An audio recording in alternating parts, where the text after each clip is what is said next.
পলাশপুরের ভোরবেলাটা নিত্যদিন নদীর ভিজে বাতাস আর পোড়ামাটির গন্ধ মেখেই জেগে উঠত। মনে হতো পূব দিকের সূর্যটাও যেন কুমোরপাড়ার চাকার শব্দ শোনার পরেই আকাশে মুখ তোলার অনুমতি পেত। কল্যাণী নিকোনো বারান্দায় রাখা কাঁসার ঘটি থেকে তুলসী মঞ্চে জল নিবেদন করল, তারপর দুহাত জোড় করে চোখ বুজল। মুখে কোনো শব্দ ছিল না, কিন্তু বুকের ভেতর আছড়ে পড়ছিল হাজারো আবেগ। আজ ছিল ভাইফোঁটা, এই একটা দিন যার প্রতীক্ষায় সে গোটা বছর নিজের অভাব, একাকিত্ব আর ভেঙে যাওয়া ইচ্ছেগুলোকে কোনো এক গোপন বাক্সে বন্দি করে রাখত। ঘরের স্যাঁতস্যাঁতে দেওয়ালে বর্ষার ছোপগুলো এখনও শুকনো দীর্ঘশ্বাসের মতো লেপ্টে আছে।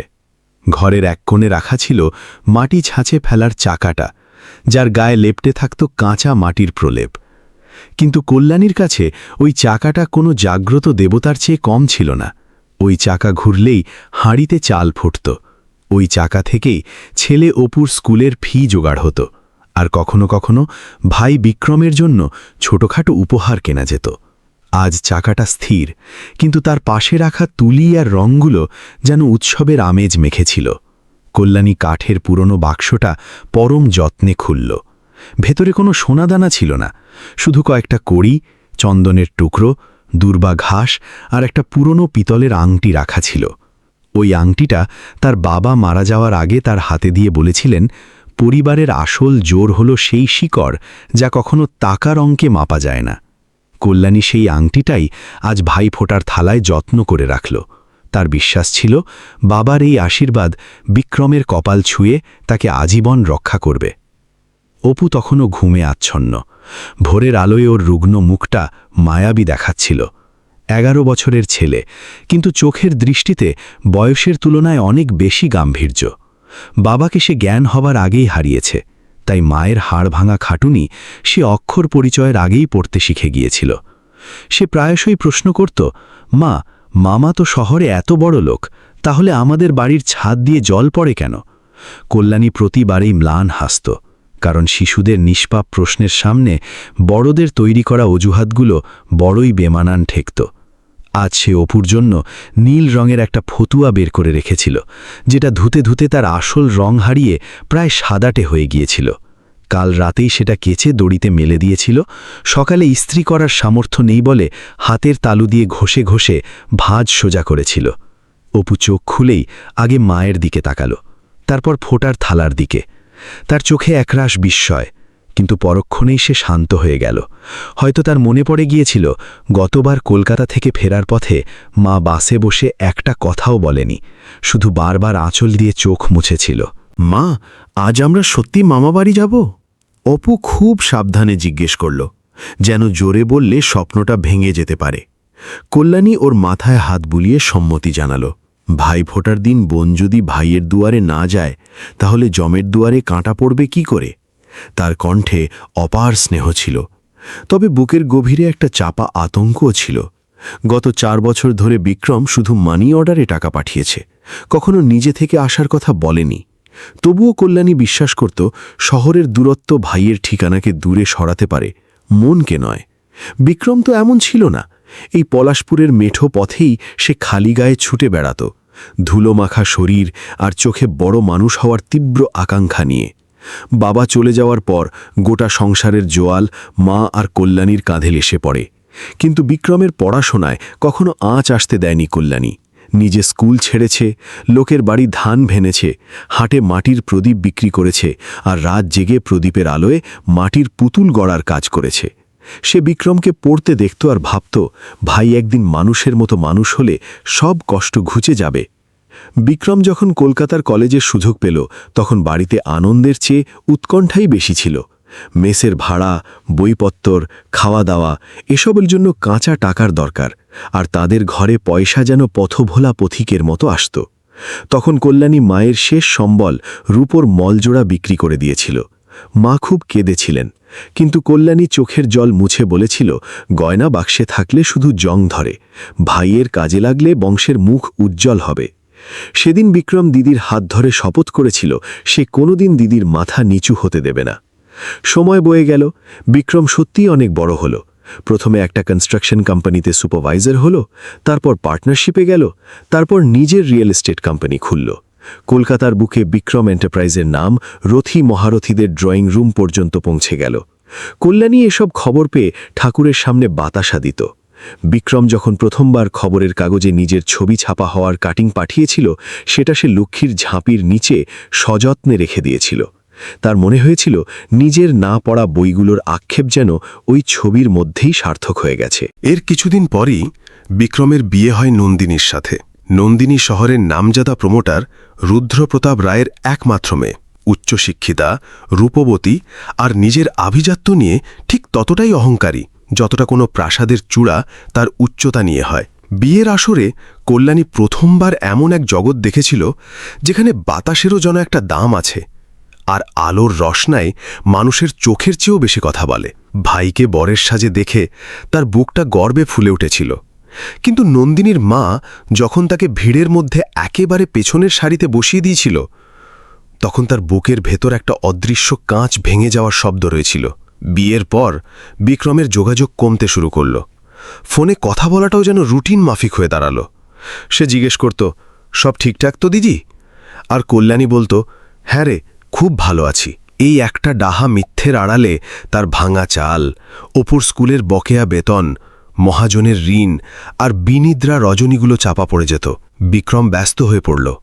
ব্যবসার প্রসার হলো, নতুন ফ্ল্যাট হলো, দামি গাড়ি এলো, আর কল্যাণীর গ্রামের মেখো পথটা সেই এবড়ো খেবড়োই রয়ে গেল।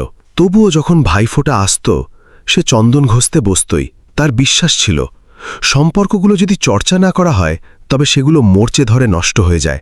এবার ফোঁটার থালা সাজাতে সে অনেকটা সময় নিয়েছিল। চোখ ঝপসা হয়ে এলে সে ক্ষণিকের জন্য থেমে দেওয়ালে ঝোলানো বাবার বাঁধানো ছবির দিকে তাকাত, তারপর আবার চন্দন ঘষত। প্রতিটি ফোঁটার সাথে একটা পুরনো স্মৃতি জড়িয়েছিল। এক ফোঁটায় মিশেছিল সেই দিনটার কথা যেদিন বিক্রমের টাইফয়েড হয়েছিল আর কল্যাণী টানা 3 রাত না ঘুমিয়ে জলপট্টি দিয়েছিল। আরেক ফোঁটায় ছিল সেই সকালের কথা যেদিন বিক্রম ব্যাগপত্র নিয়ে প্রথম কলকাতা যাচ্ছিল, আর কল্যাণী বাসস্ট্যান্ডে দাঁড়িয়ে ততক্ষণ বাসের দিকে তাকিয়েছিল যতক্ষণ না বাসটা ধুলোর আস্তরণে হারিয়ে যায়। কল্যাণী রান্নাঘরে গিয়ে নারকেল আর গুড় দিয়ে নাড়ু বানালো। গুড় খুব কম ছিল, এলাচ প্রায় ছিল না, কিন্তু সে উঠোন থেকে একটা তেজপাতা ছিনিয়ে এনে সুবাসের জন্যে দিয়ে দিল। ঠাকুরের প্রসাদে বা ভাইয়ের ভোজে উপকরণ নয়, ভক্তিটাই আসল, এই কথাটা তার মা বলতেন। সে একটা পুরনো পিতলের টিফিন কৌটোয় নাড়ুগুলো সাজালো, ওপরে কয়েকটা কিশমিশ দিল, যা সে পাড়ার মিনতিদির দোকান থেকে বাকি করে এনেছিল। সে মনে মনে ভাবল, নন্দিনী বৌমার বাড়িতে হয়তো রাজভোগ আর ক্ষীর কদম্বের ছড়াছড়ি, কিন্তু দিদির হাতের নারকেল নাড়ুর স্বাদ বিক্রম ঠিকই চিনতে পারবে। ঠিক তখনই মিনতিদি দরজায় এসে দাঁড়াল, হাতে একটা তরকারির বাটি আর চোখে সেই চিরচেনা জিজ্ঞাসা, যা অভাবী মানুষরা একে অপরের চোখের দিকে তাকিয়েই বুঝে নিতে পারে। কল্যাণী, কলকাতা যাচ্ছিস? বাস ভাড়ার টাকা জোগাড় হলো? সে জানতে চাইল। কল্যাণী ম্লান হেসে বলল, গত সপ্তাহে মাটির পুতুল বেচে কিছু টাকা পেয়েছিল। এটা আংশিক সত্যি ছিল, বাকিটা হলো সে নিজের ব্যবহারের একমাত্র ভালো কাঁসার থালাটা বাঁধা দিয়েছিল। মিনতিদি হয়তো ব্যাপারটা আজ করতে পেরেছিল, তাই আর কিছু বলল না। সে শুধু অপুর কপালে একটু কালির টিপ পরিয়ে দিল, যাতে শহরের নজর না লাগে।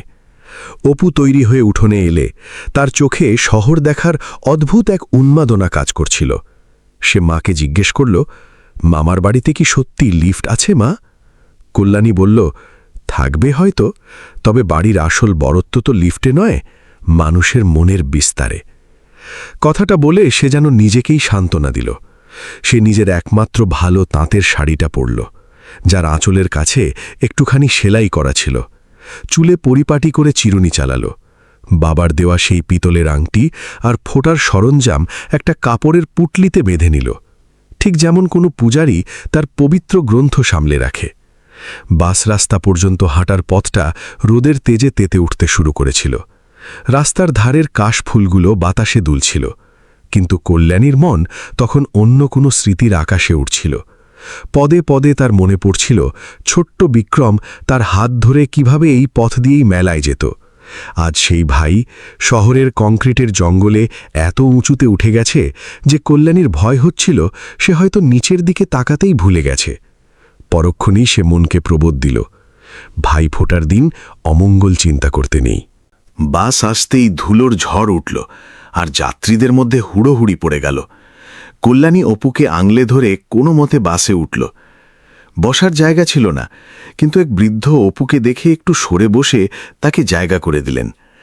জানলা দিয়ে আসা দমকা হাওয়ায় ঘাম, ধুলো আর পোড়া তেলের গন্ধ মিশেছিল। অপু অবাক চোখে বাইরের দৃশ্য গিলতে থাকল। গরুর গাড়ি, মাঠ, নদী পেরিয়ে ধীরে ধীরে শহরের ইট পাথরের দালান দেখা যেতে লাগল। কল্যাণীর কোলের উপর রাখা টিফিন কৌটোটা বাসের ঝাঁকুনিতে বেজে উঠলে সে সেটাকে আরও পরম মমতায় জড়িয়ে ধরত।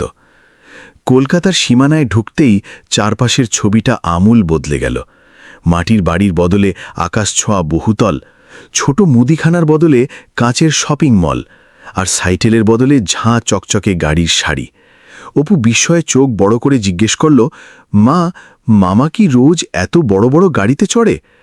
কল্যাণী মাথা নাড়ল, কিন্তু তার গলা শুকিয়ে আসছিল। শহরের এই চাকচিক্য তাকে সবসময় তার নিজের দৈন্য দশার কথা মনে করিয়ে দিত। তবুও তার মনে এক বুক আশা ছিল, বিক্রম তাকে দেখে ঠিক আগের মতোই দিদিভাই বলে ছুটে আসবে। বাস থেকে নেমে তারা একটা অটো ধরল। কল্যাণী বহু পুরনো একটা চিরকুট অটোর চালককে দেখালো, যেখানে বিক্রমের বাড়ির ঠিকানা লেখা ছিল। চালক নামটা পড়েই একটু অবাক হল। বিক্রম এন্টারপ্রাইজের মালিকের বাড়ি? ওখানে তো আজ এলাহি ব্যাপার। কল্যাণী মৃদু হেসে বলল, হ্যাঁ, আমি ওনার নিজের দিদিভাই। কথাটা বলতেই তার বুকের ভেতর এক অদ্ভুত গর্ব সঞ্চারিত হল, কিন্তু চালকের অবিশ্বাসী চাহনি সেই গর্বের শিখাটাকে একটু যেন টলিয়ে দিল। হয়তো তার সাধারণ বেশভূষা আর ওই কোটিপতির নামের মধ্যে কোনো সামঞ্জস্য খুঁজে পাচ্ছিল না সে। সারাটা পথ কল্যাণী নিজের শাড়ির আঁচলটা বারবার ঠিক করতে থাকল। তার মনে হতে লাগল শাড়ির সেলাই করা জায়গাটা হয়তো সবার চোখে পড়বে, অপুর ফতুয়ার রং চটা দিকটা হয়তো কেউ খেয়াল করবে। তারপর সে মনকে বোঝালো, সে তো কারো কাছে হাত পাততে যাচ্ছে না, ভাইয়ের কপালে দীর্ঘায়ুর চন্দন ছোঁয়াতে যাচ্ছে। কিন্তু অভাবী মানুষের আত্মমর্যাদা বোধ বড় বিচিত্র স্বভাবের হয়। সে ভেতর থেকে মেরুদণ্ড সোজা রাখতে চায়, কিন্তু বাইরের সমাজ তাকে বারবার তার ছেঁড়া জুতোর দিকে তাকাতে বাধ্য করে। বিশাল অট্টালিকার সামনে পৌঁছাতেই অপুর চোখ ছানা বড়া হয়ে গেল। পিল্লায় লোহার গেট, দুপাশে ইউনিফর্ম পরা নিরাপত্তারক্ষী, ভেতরে চোখ ধাঁধানো লন, অর্কিড আর গাঁদা ফুলে সাজানো পুরো বাড়ি। গেটের বাইরে সারি সারি বিলাসবহুল গাড়ি দাঁড়িয়ে আছে, যেগুলোর পালিশে সূর্যের আলো ঠিকরে পড়ছে। কল্যাণী কয়েক মুহূর্ত গেটের বাইরে স্তব্ধ হয়ে দাঁড়িয়ে রইল। তার মনে হল এটা কোনো বাড়ি নয়, বরং একটা দুর্গ যা তাকে পরীক্ষা করতে চাইছে। সে ফোটার পুটলিটা বুকে চেপে ধরে মনে মনে বাবাকে ডাকল, বাবা, আজ তোমার মেয়ের সম্মান রেখো, সে ফিসফিস করে বলল। নিরাপত্তারক্ষী আপাদমস্তক তাদের দেখল। তার গলায় সম্মানের চেয়ে সন্দেহ বেশি ছিল। কল্যাণী দ্বিধাগ্রস্ত গলায় বলল, আমি বিক্রমের দিদি, ভাইফোঁটা দিতে এসেছি। লোকটা কিছুক্ষণ চুপ করে থেকে ভেতরে ইন্টারকমে কথা বলতে লাগল। অপু ভয়ে মায়ের শাড়ির আড়ালে লুকিয়ে পড়ল। ভেতর থেকে ভেসে আসছিল রবীন্দ্রসঙ্গীত, হাসাহাসি আর দামি ক্রোকারিজের শব্দ। কল্যাণীর মনে হল তার আর বিক্রমের মাঝে শুধু এই লোহার গেট নয়, দাঁড়িয়ে আছে বহু বছরের ব্যবধান, শহরের ঔদ্ধত্য আর অভাবের না বলা গ্লানি। গেটের বাইরে অপেক্ষার ওই কয়েকটা মিনিট কল্যাণীর কাছে অনন্তকাল মনে হল। তার স্মৃতির পাতায় ভেসে উঠল, বিক্রম যখন ছোট ছিল, ভাইফোঁটার দিন সে মাটির ব্যাংক ভেঙে 2 টাকা দিয়ে দিদির জন্য আলতা কিনে আনত আর বলতো, দিদিভাই, বড় হয়ে তোকে সোনার হার দেব। কল্যাণী হেসে বলতো, আমার হার চাই না রে, তুই মানুষের মতো মানুষ হলেই আমার বুক ভরে যাবে। আজ সেই মানুষের ঠিকানায় দাঁড়িয়ে সে ভাবছিল, এই বিশাল প্রাচীর টপকে কি ছোটবেলার ডাক পৌঁছায়? হঠাৎ গেটটা একটুখানি খুলে গেল, আর কল্যাণীর বুক থেকে একটা স্বস্তির দীর্ঘশ্বাস বেরিয়ে এলো। সে অপুর হাত শক্ত করে ধরে ভেতরে পা রাখল। ইটালিয়ান মার্বেলের ওপর তার সস্তা চটির আওয়াজটা বড্ড বেমানান লাগছিল। বাগানের একপাশে একটা কৃত্রিম ঝর্ণা থেকে জল পড়ছিল। জলের এমন অপচয় দেখে কল্যাণী অবাক হল। যাদের বাড়িতে গ্রীষ্মকালে কলসিতে জল থাকে না, তাদের কাছে এটা রূপকথার মতো। ভেতর থেকে ভেসে আসছিল দামি পারফিউমের গন্ধ। কল্যাণী নিজের হাতে লেগে থাকা মাটির গন্ধটা অনুভব করল। তার মনে হল এটাই তার পরিচয়, আর এই পরিচয়ে যদি কারো আপত্তি থাকে তবে তাতে তার কোনো দোষ নেই। দরজার কাছে পৌঁছতেই একজন আয়া তাদের পথ আটকাল। ম্যাডাম এখন খুব ব্যস্ত, আপনারা এই দিকটা একটু বসুন, সে নির্দেশ দিল এবং তাদের বসার ঘরের বদলে সংলগ্ন একটা ঢাকা বারান্দার দিকে নিয়ে গেল। কল্যাণী চিন্তিত মুখে জিজ্ঞেস করল, বিক্রম কি বাড়িতে নেই? আয়া উদাস গলায় জবাব দিল, আছেন, তবে সাহেব এখন ভিআইপি অতিথিদের সাথে মিটিংয়ে আছেন। এটুকু শুনেই কল্যাণীর মুখে একটা তৃপ্তির আভা ফুটে উঠল। ভাই বাড়িতে আছে, এটাই তার কাছে সবচেয়ে বড় সান্ত্বনা। সে ফোটার পুটলিতে হাত রাখল আর ভাবল, ভালোবাসার মানুষদের জন্য একটু অপেক্ষা করলে সম্মান কমে যায় না। বারান্দায় রাখা বিতের চেয়ারে বসতেই বাড়ির ভেতরের কথোপকথন তাদের কানে আসতে লাগল। কেউ রাজনীতি নিয়ে আলোচনা করছিল, কেউ বলছিল এবারের ইন্টেরিয়ার ডেকোরেশনটা দারুণ হয়েছে, কেউ আবার নতুন মডেলের গাড়ির প্রশংসা করছিল। প্রতিটি শব্দ কল্যাণীর কানে এসে একটা নীরব প্রশ্ন ছুড়ে দিচ্ছিল। বিক্রম কি কখনো এদের বলেছে যে তার একজন দিদি আছে যে গ্রামে থাকে? তার কি মনে আছে যে তার প্রথম দামি শার্টটা কল্যাণী নিজের রক্ত বেচে কিনে দিয়েছিল? সে কি জানে যে আজও তার দিদি প্রতিটা পুজোয় প্রথম প্রসাদটা তার নামেই আলাদা করে রাখে? অপু আস্তে করে মায়ের হাতটা ধরল। মা, আমরা ভেতরে গিয়ে বসছি না কেন? কল্যাণী ছেলের দিকে তাকালো। শিশুর মনে অপমানের বোধ এখনও স্পষ্ট হয়নি, কিন্তু একটা অস্বস্তি তাকে ঘিরে ধরছিল। কল্যাণী ম্লান হেসে বলল, বড় মানুষদের বাড়িতে অনেক নিয়ম থাকে রে বাবা, একটু অপেক্ষা করতে হয়। কিন্তু নিজের উত্তরটাই তার কাছে ফাঁপা মনে হল। নিজের ভাইয়ের বাড়িতে ঢুকতে কি বোনকে নিয়ম মানতে হয়? সে চোখ নামিয়ে নিল যাতে অপু তার ভেতরের তোলপাড়টা দেখতে না পায়। ঠিক সেই সময় ভেতর থেকে বিক্রমের হাসির আওয়াজ ভেসে এলো। সেই পরিচিত হাসি কল্যাণী হাজারো শব্দের ভিড়েও ঠিক চিনে নিতে পারে। যেন শুষ্ক মরুভূমিতে হঠাৎ এক পশলা বৃষ্টি হল। সে নিজের অজান্তেই চেয়ার ছেড়ে উঠে দাঁড়াল, কিন্তু পরক্ষণেই আবার বসে পড়ল। বিনা অনুমতিতে ওই অভিজাত ভিড়ে ঢুকে পড়াটা তার রুচিতে আটকাল। সে ছোটবেলা থেকেই শালীনতা শিখেছে, যদিও সমাজ তার এই শালীনতাকে অনেকবার দুর্বলতা ভেবে ভুল করেছে। সে ফোটার সরঞ্জামগুলো একবার নেড়ে ছেড়ে মনে মনে বলল, ভাই, আমি তো চলে এসেছি, এবার তুই এসে আমাকে নিয়ে যা। নন্দিনী সেই সকালে নিজের বিশাল বেডরুমের ফ্রেঞ্চ উইন্ডোর সামনে দাঁড়িয়েছিল। পরনে ডিজাইনার শাড়ি, গলায় হীরের নেকলেস। আজকের দিনটা তার কাছে কোনো পারিবারিক উৎসবের চেয়েও বড় একটা সোশ্যাল ইভেন্ট ছিল। শহরের নামিদামি ব্যবসায়ী, রাজনৈতিক নেতা আর তার বাপের বাড়ির প্রভাবশালী আত্মীয়রা আজ আসবে, যেখানে প্রতিটি আয়োজন, প্রতিটি খাবার আর প্রতিটি উপহার তাদের স্টেটাস সিম্বল হিসেবে কাজ করবে। যখন আয়া এসে খবর দিল যে সাহিবের গ্রামের দিদি এসেছেন, নন্দিনীর হাতের আইলাইনারটা থেমে গেল। গ্রামের দিদি?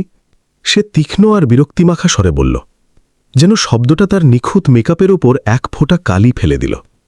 আয়া মাথা নিচু করে জানালো যে সাথে একটা বাচ্চাও আছে আর তারা বারান্দায় বসে আছে। নন্দিনীর মুখে এক রাশ বিরক্তি ফুটে উঠল। তার মনে পড়ে গেল গতবার কল্যাণী যখন এসেছিল, তার এক এলিট বান্ধবী আড়ালে জিজ্ঞেস করেছিল, এই আনস্মার্ট মহিলাটি কে? নন্দিনী নিজেকে সামলে নিল।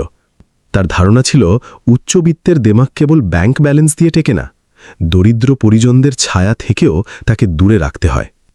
ভেতরের বিশাল ড্রয়িং রুমে তখন অতিথিদের ভিড়। রূপোর ট্রেতে কাজু বরফি আর ড্রাই ফ্রুটস সাজানো হচ্ছে। পুরোহিত মশাই ফোটার মন্ত্রপাঠের প্রস্তুতি নিচ্ছেন। এই রাজকীয় আয়োজনের মাঝে বারান্দায় বসে থাকা কল্যাণীকে মনে হচ্ছিল যেন কোনো দামি ক্যানভাসে ভুল করে পড়ে যাওয়া এক ফোঁটা রং, যাকে মুছে ফেলাই বাঞ্ছনীয়। নন্দিনীকে আসতে দেখেই কল্যাণী উঠে দাঁড়াল। সে দুই হাত জোর করে বলল, বৌমা, শুভ বিজয়া আর ভাইফোঁটার আশীর্বাদ নিও। তার গলায় সংকোচ ছিল ঠিকই, কিন্তু কোনো হীনমন্যতা ছিল না। নন্দিনী ঠোঁটে একটা মেকি হাসি ফোটানোর চেষ্টা করল, যা তার চোখ পর্যন্ত পৌঁছল না। সে কল্যাণীর শাড়ি, পুরনো চটি আর অপূর ফতোয়ার দিকে একটা অবজ্ঞার দৃষ্টি ছুড়ে দিল। আপনি আসার আগে একটা ফোন তো করতে পারতেন, সে রূঢ় গলায় বলল। কল্যাণী শান্ত স্বরে উত্তর দিল, উৎসবের দিনে কি আপনজনদের খবর দিয়ে আসতে হয় বৌমা? আশীর্বাদ তো এমনিই চলে আসে। নন্দিনীর অহংকারে কথাটা তীরের মতো বিঁধল, কারণ সত্য অনেক সময় মিথ্যের প্রাসাদে সবচেয়ে বড় আঘাত হানে। সে এদিক ওদিক তাকিয়ে নিশ্চিত হল যে কোনো অতিথি এদিকে আসছে না। বিক্রম এখন খুব ইম্পর্টেন্ট লোকজনের সাথে আছে, ওখানে কোটি টাকার ডিল নিয়ে কথা হচ্ছে। আপনারা এখানেই বসুন, আমি দেখছি কখন ওকে ফ্রি করা যায়। কল্যাণী চুপ করে মাথা নিচু করল। অপেক্ষা করতে তার কোনো ক্লান্তি ছিল না, কিন্তু নন্দিনীর গলার ওই পরকীয়তা আর তাচ্ছিল্য তার বুকের ভেতর একটা বরফের স্রোত বইয়ে দিল। অপু মায়ের আঁচলটা আরও শক্ত করে ধরল। বারান্দায় দাঁড়িয়ে থাকা ইউনিফর্ম পরা একটা বয় ছিল। সে একটা ট্রেতে করে 2 গ্লাস জল এনে রাখল, কিন্তু এমনভাবে রাখল যেন কোনো ভিখারিকে ভিক্ষে দিচ্ছে। কল্যাণী 1 গ্লাস জল তুলে আগে অপুর মুখের কাছে ধরল। ছেলেটা 1 ঢোক জল খেয়েই ভেতরের দিকে উকি মারতে লাগল। সেখানে আলো আর রঙের ছড়াছড়ি, দামি পোশাকে সজ্জিত নারীরা হাসাহাসি করছে। সে বুঝতে পারছিল না তার মা যদি এই বাড়ির মেয়ের মতোই হয়, তাহলে তারা এখানে কেন বসে আছে। শিশুরা ন্যায় অন্যায় খুব সহজে বুঝতে পারে, তাই বৈষম্য তাদের চোখে সবার আগে ধরা পড়ে। মামা কি জানে না আমরা বাইরে বসে আছি? অপু ফিসফিস করে জিজ্ঞেস করল। কল্যাণী বলল, জানতে পারলেই ছুটে আসবে দেখিস। কিন্তু তার নিজের মনেই সংশয় দানা বাঁধছিল। সে বিক্রমকে ভুল বুঝতে চাইছিল না। সে ভাবছিল হয়তো সত্যিই ভাই খুব ব্যস্ত, হয়তো বৌমা ঠিক সময়ের অপেক্ষা করছে। দরিদ্র নারী যে চিরকারই অন্যের কাঠিন্যের পেছনেও একটা নরম অজুহাত খুঁজতে ভালোবাসে, কারণ সম্পর্ক ভেঙে যাওয়ার ভয় তাদের তাড়িয়ে বেড়ায়। কল্যাণী আবার সেই পিতলের আংটিটায় হাত বলালা। ভেতরে বিক্রম একটা সাদা সিল্কের পাঞ্জাবি আর জহরকোট পরে অতিথিদের সাথে জনসংযোগ করছিল। তার চোখে মুখে সাফল্যের আত্মবিশ্বাস, কিন্তু সেই চোখের কোণেই একটা প্রচ্ছন্ন ক্লান্তি লুকিয়েছিল যা কেউ খেয়াল করছিল না। টেন্ডার, প্রজেক্ট, ইনভেস্টমেন্ট আর ক্লায়েন্ট, এসবের মাঝে সে কবেই নিজের ভেতরের সেই সহজ সরল ছেলেটাকে মেরে ফেলেছে যে পলাশপুরের মাঠে দিদির সাথে ঘুড়ি ওড়াত। তাকে এখনও কল্যাণীর আসার খবর দেওয়া হয়নি। তার পাশে দাঁড়িয়ে শ্বশুর রুদ্রপ্রতাপ রায় একজন মন্ত্রীর সাথে নতুন কোনো জমির ব্যাপারে কথা বলছিলেন, আর বিক্রম যান্ত্রিকভাবে হাসছিল। নন্দিনী আয়াকে একটু আড়ালে ডেকে নিয়ে ফিসফিস করে নির্দেশ দিল, ওদের পেছনের দিকে লনে নিয়ে গিয়ে বসাও। বাচ্চাদের জন্য যে প্যাকেটগুলো এসছে সেখান থেকে একটা দিয়ে দাও, আর খেয়াল রেখো যেন ওরা কোনোভাবেই মেন হলে না ঢুকতে পারে। আয়া ঘাড় নেড়ে সম্মতি জানালো। বড়লোকদের বাড়িতে কর্মচারীরা অনাদেশের পেছনের কারণ খোঁজে না, শুধু তা পালন করে। সে যখন কল্যাণীর কাছে ফিরে এলো, তখন তার গলায় মালকিনের আদেশের রূঢ়তা স্পষ্ট। আপনারা আমার সাথে ওদিকে চলুন, এখান দিয়ে ভিআইপিরা যাতায়াত করবেন, সে বলল। কল্যাণী একবার ভেতরের দরজার দিকে তাকালো। তার মনে হলো আর কিছুক্ষণ বসলেই হয়তো বিক্রম বেরিয়ে আসবে, কিন্তু আয়া প্রায় তাড়া লাগাচ্ছিল। কল্যাণী অপুকে নিয়ে চুপচাপ বাড়ির পেছনের দিকে হাঁটতে লাগল। হাঁটার সময় তার মনে হচ্ছিল তার পায়ের প্রতিটা পদক্ষেপ যেন তার আত্মমর্যাদাকে মারিয়ে দিয়ে যাচ্ছে।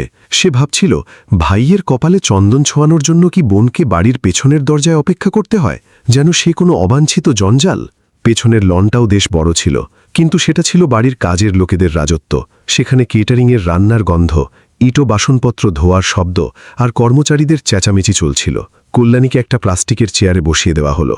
অপু চারপাশটা দেখে বিরক্তি নিয়ে জিজ্ঞেস করল, মা, আমরা এখানে কেন? মামা কি আমাদের এখানেই ফোঁটা নিতে আসবে? কল্যাণী ছেলের কাঁধে হাত রাখল। যেখানে আপনজন থাকে সেটাই ভালো জায়গা রে, সে বলল। কিন্তু কথাটা বলার সময় তার গলাটা ধরে এলো। অপু জীবনে প্রথমবার মায়ের গলায় এই ভাঙনটা টের পেল। কিছুক্ষণ পর নন্দিনী সেখানে এলো। এবার তার হাতে একটা শপিং ব্যাগ ছিল। ব্যাগ থেকে সে একটা শাড়ি বের করল। সেটা একটা পুরনো সিল্কের শাড়ি, যেটা নন্দিনী 2 বছর আগে কোনো এক পার্টিতে পরেছিল। শাড়িটা দামি হলেও তার রং কিছুটা জ্বলে গিয়েছিল, আর আঁচলের কাছে একটা ছোট দাগও ছিল। নন্দিনী সেটা কল্যাণীর দিকে এগিয়ে দিয়ে বলল, এটা রাখুন, আপনার কাজে লাগবে। ফোটার দিন তো আর খালি হাতে ফেরানো যায় না। কল্যাণী ব্যাগের দিকে তাকালো, তারপর নন্দিনীর চোখের দিকে। এক মুহূর্তের জন্য তার মনে হলো কেউ যেন তার হাত থেকে ভাই ফোটার পবিত্র থালাটা কেড়ে নিয়ে সেখানে দয়ার একটা ভিক্ষাপাত্র ধরিয়ে দিয়েছে। সে শাড়িটা নিতে ইতস্তত করছিল। নন্দিনী তখন আরও একটু ঝাঝালো গলায় বলল, দেখুন, খারাপ ভাববেন না, আপনাদের যা অবস্থা, গ্রামে এমন শাড়ি কেউ আপনাকে কিনে দিতে পারবে না। আর হ্যাঁ, ভেতরে এখন অনেক লোক, আপনি শুধু বিক্রমকে ফোটাটা দিয়ে তাড়াতাড়ি বেরিয়ে যাবেন। আমাদের সার্কেলটা তো অন্যরকম, সবার সামনে আপনাদের পরিচয় দেওয়াটা একটু অড দেখায়। অপুর মুখটা রাগে লাল হয়ে গেল। সে নেহাতি শিশু, কিন্তু অপমানের ভাষা বুঝতে বয়সের প্রয়োজন হয় না। সে মায়ের দিকে তাকিয়ে রইল, যেন বলতে চাইল, এটা ছুঁয়ো না, কল্যাণী কাপা হাতে ব্যাগটা নিয়ে নিল। এটা কোনো লোভ ছিল না, এটা ছিল পরিস্থিতি সামাল দেওয়ার এক চরম অসহায়তা। সে শান্ত গলায় বলল, ভগবান আপনাদের আরও বড় করুন বৌমা। এই কথাটার মধ্যে এত তীব্র যন্ত্রণা লুকিয়েছিল যে নন্দিনীর বুকের ভিতর যদি সামান্যতম মনুষ্যত্ব থাকত তবে সে লজ্জায় মিশে যেত। কিন্তু সে শুধু একটা স্বস্তির নিঃশ্বাস ফেলল। আর এই কৌটোতে কি? নন্দিনী টিফিন কৌটোর দিকে ইশারা করে জিজ্ঞেস করল। কল্যাণী সংকোচের সাথে বলল, আমি নিজের হাতে নারকেল নাড়ু বানিয়ে এনেছি, বিক্রম ছোটবেলা থেকে খুব ভালোবাসে। নন্দিনীর ঠোঁটে একটা তাচ্ছিল্যের হাসি ফুটে উঠল। ভেতরে হালদিরামস আর নামিদামি জায়গার মিষ্টি এসেছে, ওসবও খাবে না, এটা বরং কাজের লোকেদের দিয়ে দিন। কল্যাণীর হাত থেকে কৌটোটা প্রায় পুড়েই যাচ্ছিল। ওই নাড়ুগুলো শুধু নারকেল আর গুড় দিয়ে তৈরি ছিল না, ওতে মিশেছিল তার বিনিদ্র রজনী, ধার করা কিশমিশ আর বনের অকৃত্রিম ভালোবাসা। তবুও সে সেটা বুকে চড়িয়ে ধরল। ঠিক সেই সময় ভেতর থেকে শাঁখ আর উলুধ্বনি ভেসে এলো। ফোঁটার পর্ব শুরু হয়ে গেছে। নন্দিনী তাড়াহুড়ো করে বলল, আমি বিক্রমকে পাঠিয়ে দিচ্ছি, তবে একটা কথা, কোনো ইমোশনাল ড্রামা করবেন না, ও এমনিতেই ইমোশনাল, কাজের দিনে এসব সেন্টিমেন্ট ভালো লাগে না। এই বলে সে হনহন করে চলে গেল।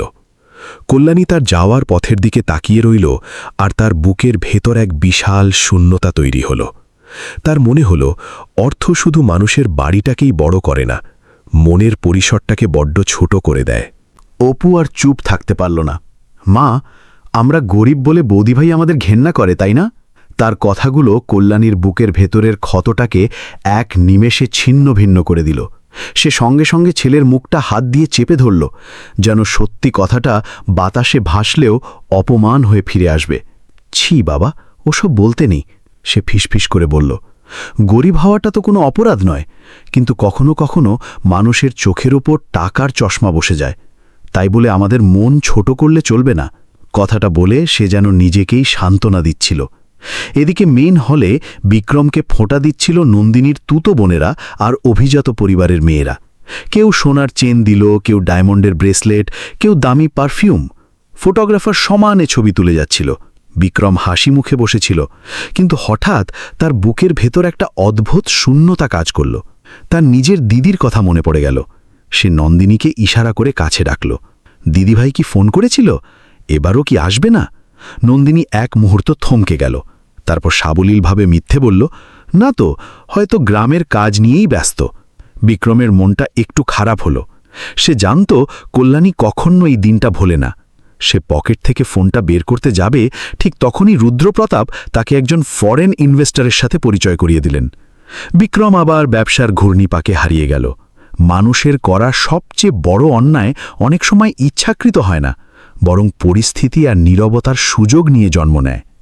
বিক্রমের মনের মধ্যে একটা খচখচানি ছিল, কিন্তু সে সেটাকে পরে দেখছি বলে সরিয়ে রাখল।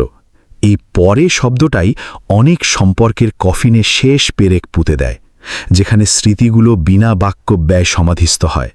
পেছনের লনে কল্যাণী নিজের হাতে ফোঁটার থালা সাজাল, চন্দন ঘষল, প্রদীপে তেল দিল আর ধান দুর্বা গুছিয়ে রাখল।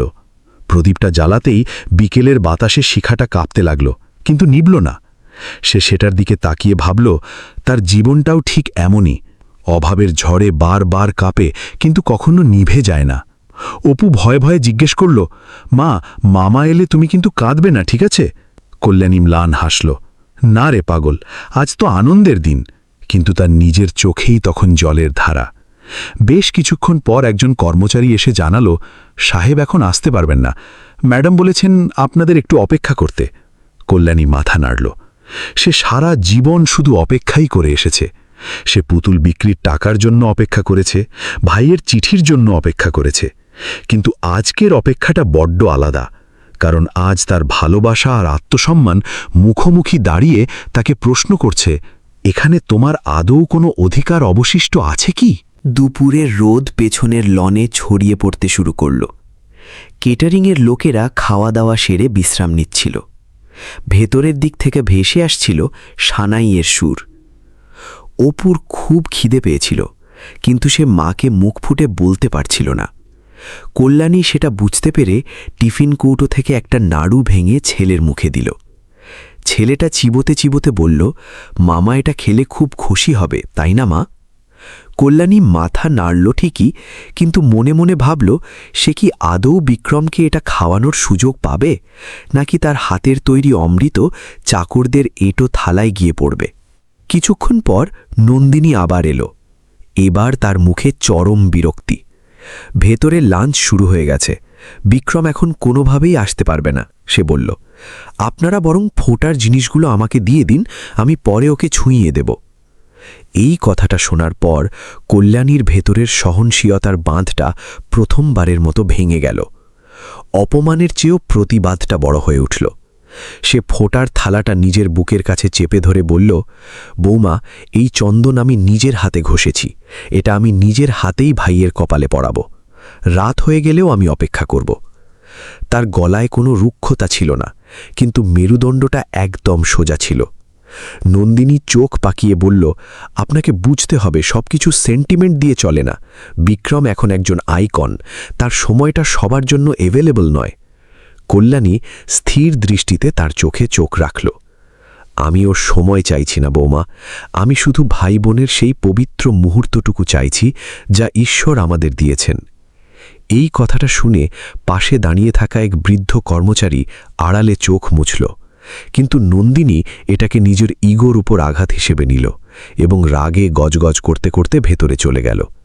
ঠিক সেই মুহূর্তেই পেছনের দরজা দিয়ে বিক্রম বাইরে এলো। সে হয়তো কোনো জরুরি প্রাইভেট কলের জন্যই ভিড় থেকে সরে এসছিল। ফোনটা তার কানের কাছেই ধরা ছিল, কিন্তু লনের এক কোণে প্লাস্টিকের চেয়ারে বসে থাকা কল্যাণীর ওপর নজর পড়তেই তার হাতটা শূন্যে থমকে গেল। ফোনের ওপাশ থেকে ক্লায়েন্ট হ্যালো হ্যালো করছিল, কিন্তু বিক্রমের কানে কোনো শব্দ ঢুকছিল না। তার ঠিক সামনে তার দিদিভাই বসে আছে, পরনে জীর্ণ শাড়ি, চোখে মুখে ক্লান্তির ছাপ, কোলে একটা পুরনো টিফিন কৌটো, আর চোখে সেই অনন্ত প্রতীক্ষা যা কোনো ভাষা দিয়ে মাপা যায় না। দিদিভাই, বিক্রমের মুখ থেকে অস্ফুটে বেরিয়ে এলো শব্দটা। গলার স্বরটা ঠিক সেই 10 বছর আগের মতো শোনালো, যা পলাশপুরের মাঠে মাঠে প্রতিধ্বনিত হতো। কল্যাণী ধর্মর করে উঠে দাঁড়াল, কিন্তু তার পা দুটো যেন পাথরের মতো ভারী হয়ে গেল। অপু মায়ের হাত ছেড়ে দিল। বিক্রম প্রায় ছুটে এসে কল্যাণীর সামনে দাঁড়াল। তার চোখে মুখে আনন্দ, বিস্ময় আর এক রাশা অপরাধবোধ একসাথে আছড়ে পড়ল। তুমি এখানে? আমাকে কেউ জানায়নি কেন? সে জিজ্ঞেস করল। কল্যাণী কিছু বলতে চাইল, কিন্তু গলার কাছে একটা দলা পাকিয়ে এলো। সে শুধু হাসার চেষ্টা করল, আর তার দু চোখ বেয়ে অঝরে জল নামতে লাগল। ঠিক তখনই নন্দিনী পেছন থেকে সেখানে উপস্থিত হল। দৃশ্যটা দেখে সে এক মুহূর্তের জন্য ঘাবড়ে গেল। বিক্রম ঘুরে তার দিকে তাকিয়ে প্রায় গর্জে উঠল, নন্দিনী, দিদিভাই কখন এসেছে? নন্দিনী তড়িঘড়ি নিজেকে সামলে নিয়ে বলল, এই তো জাস্ট কিছুক্ষণ আগে। আমিই ওনাদের এখানে বসতে বললাম। ভেতরে যা ক্রাউড, ওনাদেরই আনকমফোর্টেবল লাগত। বিক্রম কল্যাণীর দিকে তাকালো। সে চাইলে সেই মুহূর্তেই নন্দিনীর মিথ্যেটা ধরে ফেলতে পারত, কিন্তু সে চুপ করে রইল। দরিদ্র মানুষের নীরবতা অনেক সময় তাদের শালীনতা বোধ থেকে জন্ম নেয়, কিন্তু সেই নীরবতা অনেক সময় অত্যাচারীর সাহসও বাড়িয়ে দেয়। দিদিভাই, তুমি ভেতরে আসনি কেন? বিক্রম পরম মমতায় কল্যাণীর হাতটা ধরল। কল্যাণীর হাতটা বড্ড খসখসে আর ঠান্ডা ছিল। বিক্রম সেই স্পর্শে দিদির হাড় ভাঙা খাটুনির ইতিহাসটা পড়তে পারল, আর তার বুকটা হু হু করে উঠল। অপুকে দেখতে পেয়েই সে নিচু হল। আরে, এ তো আমাদের অপু! কত বড় হয়ে গেছিস তুই! অপু ভয়ে ভয়ে হাত জোর করে নমস্কার করল। বিক্রম ওকে কোলে নিতে চাইল, কিন্তু ছেলেটা এক পা পিছিয়ে গেল। অপমানের প্রথম শিক্ষা শিশুদের অনেক বেশি সতর্ক করে দেয়। কল্যাণী তাড়াতাড়ি ফোঁটার থালাটা এগিয়ে দিল। আগে তোকে ফোঁটাটা দিয়ে দি ভাই, তারপর সব কথা হবে। তার গলা কাঁপছিল। বিক্রম লনের ঘাসের উপরই বসে পড়তে গেল। নন্দিনী বাধা দিয়ে বলল, আরে এখানে কেন? ভেতরে চলো, সবাই ওয়েট করছে। বিক্রম শান্ত কিন্তু দৃঢ় স্বরে বলল, আমার দিদি যেখানে বসে আছে সেটাই আমার আসল উৎসব। কথাটা শুনে বাতাস যেন স্তব্ধ হয়ে গেল। কল্যাণী কাঁপা হাতে বিক্রমের কপালে চন্দন পরাল, ধান দুর্বা দিল। তারপর বাবা দেওয়া সেই পিতলের পুরনো আংটিটা তার মাথায় ছুঁয়ে দিল। আংটিটার ঠান্ডা স্পর্শ পেতেই বিক্রম চমকে উঠল। এটা তো বাবার আংটি, সে অস্ফুটে বলল। কল্যাণী চোখ মুছে বলল, হ্যাঁ রে, বাবা বলেছিল এটা এমন একজনকে দিতে যে আজীবন তার আপনজনদের সম্মান রক্ষা করবে। কথাটা শুনে বিক্রমের চোখ ভিজে গেল। সে কিছু বলার আগেই কল্যাণী নাড়ুর কৌটো থেকে একটা নাড়ু বের করে তার মুখে পুরে দিল। নাড়ুটা মুখে যেতেই বিক্রম যেন এক লহমায় তার ছোটবেলায় ফিরে গেল। সেই নারকেল, সেই গুড়, সেই দিদির হাতের জাদুকরি স্বাদ তার বুকের ভেতর জমে থাকা কর্পোরেট কাঠিন্যটা গলতে শুরু করল। কিন্তু বিক্রম এখনও পুরো সত্যিটা জানত না। নন্দিনী চরম অস্বস্তিতে দাঁড়িয়েছিল। তার ভয় হচ্ছিল ভেতরের কোনো হাই প্রোফাইল গেস্ট না এদিকে চলে আসে। সে তাগাদা দিয়ে বলল, এবার ভেতরে চলো, রিচুয়ালস তো হয়ে গেল। বিক্রম তার দিকে তাকালো, কোনো উত্তর দিল না। সে পকেট থেকে মানিব্যাগ বের করতে গেল, কিন্তু পরক্ষণেই থমকে গেল। জীবনের প্রথমবার তার মনে হলো দিদিকে শুধু টাকা দিলেই তার দায়িত্ব শেষ হয়ে যায় না। সে নিচের দিকে তাকিয়ে কল্যাণীর ধুলোমাখা চটি, ফাটা গোড়ালি আর পাশে রাখা সেই শপিং ব্যাগটা দেখল। ওই ব্যাগে কি? সে জানতে চাইল। কল্যাণী একটু ঘাবড়ে গিয়ে বলল, কিছু না রে, বৌমা আমাকে আশীর্বাদ দিয়েছে। বিক্রম ব্যাগটা তুলে ভেতর থেকে শাড়িটা বের করল। শাড়িটা ছিনতে তার 1 সেকেন্ডও লাগল না। সে নিজেই নন্দিনীকে এটা তাদের প্রথম অ্যানিভার্সারিতে কিনে দিয়েছিল। রং জ্বলে গেছে, দাগও স্পষ্ট। লনের ভেতর এক জমাট নিস্তব্ধতা নেমে এলো। কল্যাণী পরিস্থিতি সামাল দিতে বলল, খুব সুন্দর শাড়ি রে ভাই, আমাদের গ্রামে পড়ে গেলে সবাই খুব নাম করবে। কিন্তু বিক্রম তখন কল্যাণীর শব্দ শুনছিল না। সে তার চোখের জলের ভাষা পড়ছিল। নন্দিনী সাফাই গাওয়ার চেষ্টা করল, আমি ভাবলাম গ্রামে তো এসব কেউ পায় না, তাই ওনাদের কাছে নতুনের মতোই লাগবে। এই একটা বাক্য নন্দিনীর ভেতরের কদর্য অহংকারটাকে সম্পূর্ণ উলঙ্গ করে দিল। বিক্রম কোনো কথা বলল না, শুধু তার হাতের মুঠো শক্ত হয়ে গেল। তার কপালে চন্দনের ফোঁটা জলজল করছে, আর তার পায়ের কাছে তার দিদির আত্মমর্যাদা ভুলুণ্ঠিত হয়ে পড়ে আছে। ভেতরে তখনও মিউজিক বাজছিল, অতিথিরা মদ্যপান আর হাসাহাসিতে ব্যস্ত। কিন্তু বিক্রমের কানে শুধু তার বাবার শেষ কথাগুলো প্রতিধ্বনিত হচ্ছিল, মনে রাখবি, বোনের চোখের জল ভাইয়ের উন্নতির পথে সবচেয়ে বড় অভিশাপ। কল্যাণী ভাইয়ের মুখ থেকে ভয় পেয়ে গেল, পাছে আজ বাড়িতে কোনো অশান্তি হয়। সে অনুনয় করে বলল, ভাই, আজ শুভ দিন, মন খারাপ করিস না। বিক্রম কল্যাণীর হাতটা শক্ত করে ধরল। দিদি ভাই, আজ মন খারাপ হবে না। আজ সেই সত্যিটা বলা হবে যা আমি এতগুলো বছর ধরে ইগনোর করে এসেছি।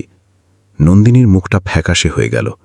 অপু মায়ের আঁচল ধরে দাঁড়িয়েছিল, কিন্তু তার চোখে প্রথমবার একটা আশার আলো দেখা গেল।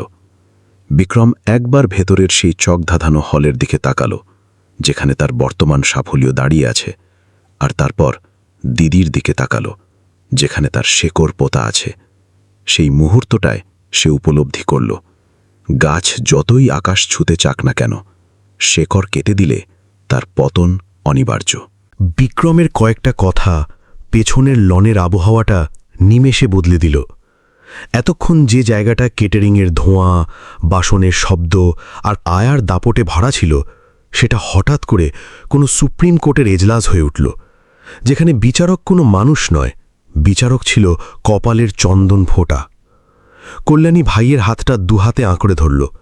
সে যেন আটকাতে চাইল ভাইকে, পাছে সে এমন কিছু করে বসে যাতে তার সুখের সংসারে আগুন লাগে। কিন্তু বিক্রমের চোখে আর সেই কর্পোরেট বিনয় ছিল না যা সে এতদিন ধরে ক্লায়েন্টদের সামনে দেখিয়ে এসেছে। সেখানে ছিল এক তীব্র দহন, আর সেই দহন থেকে জন্ম নেওয়া সত্য।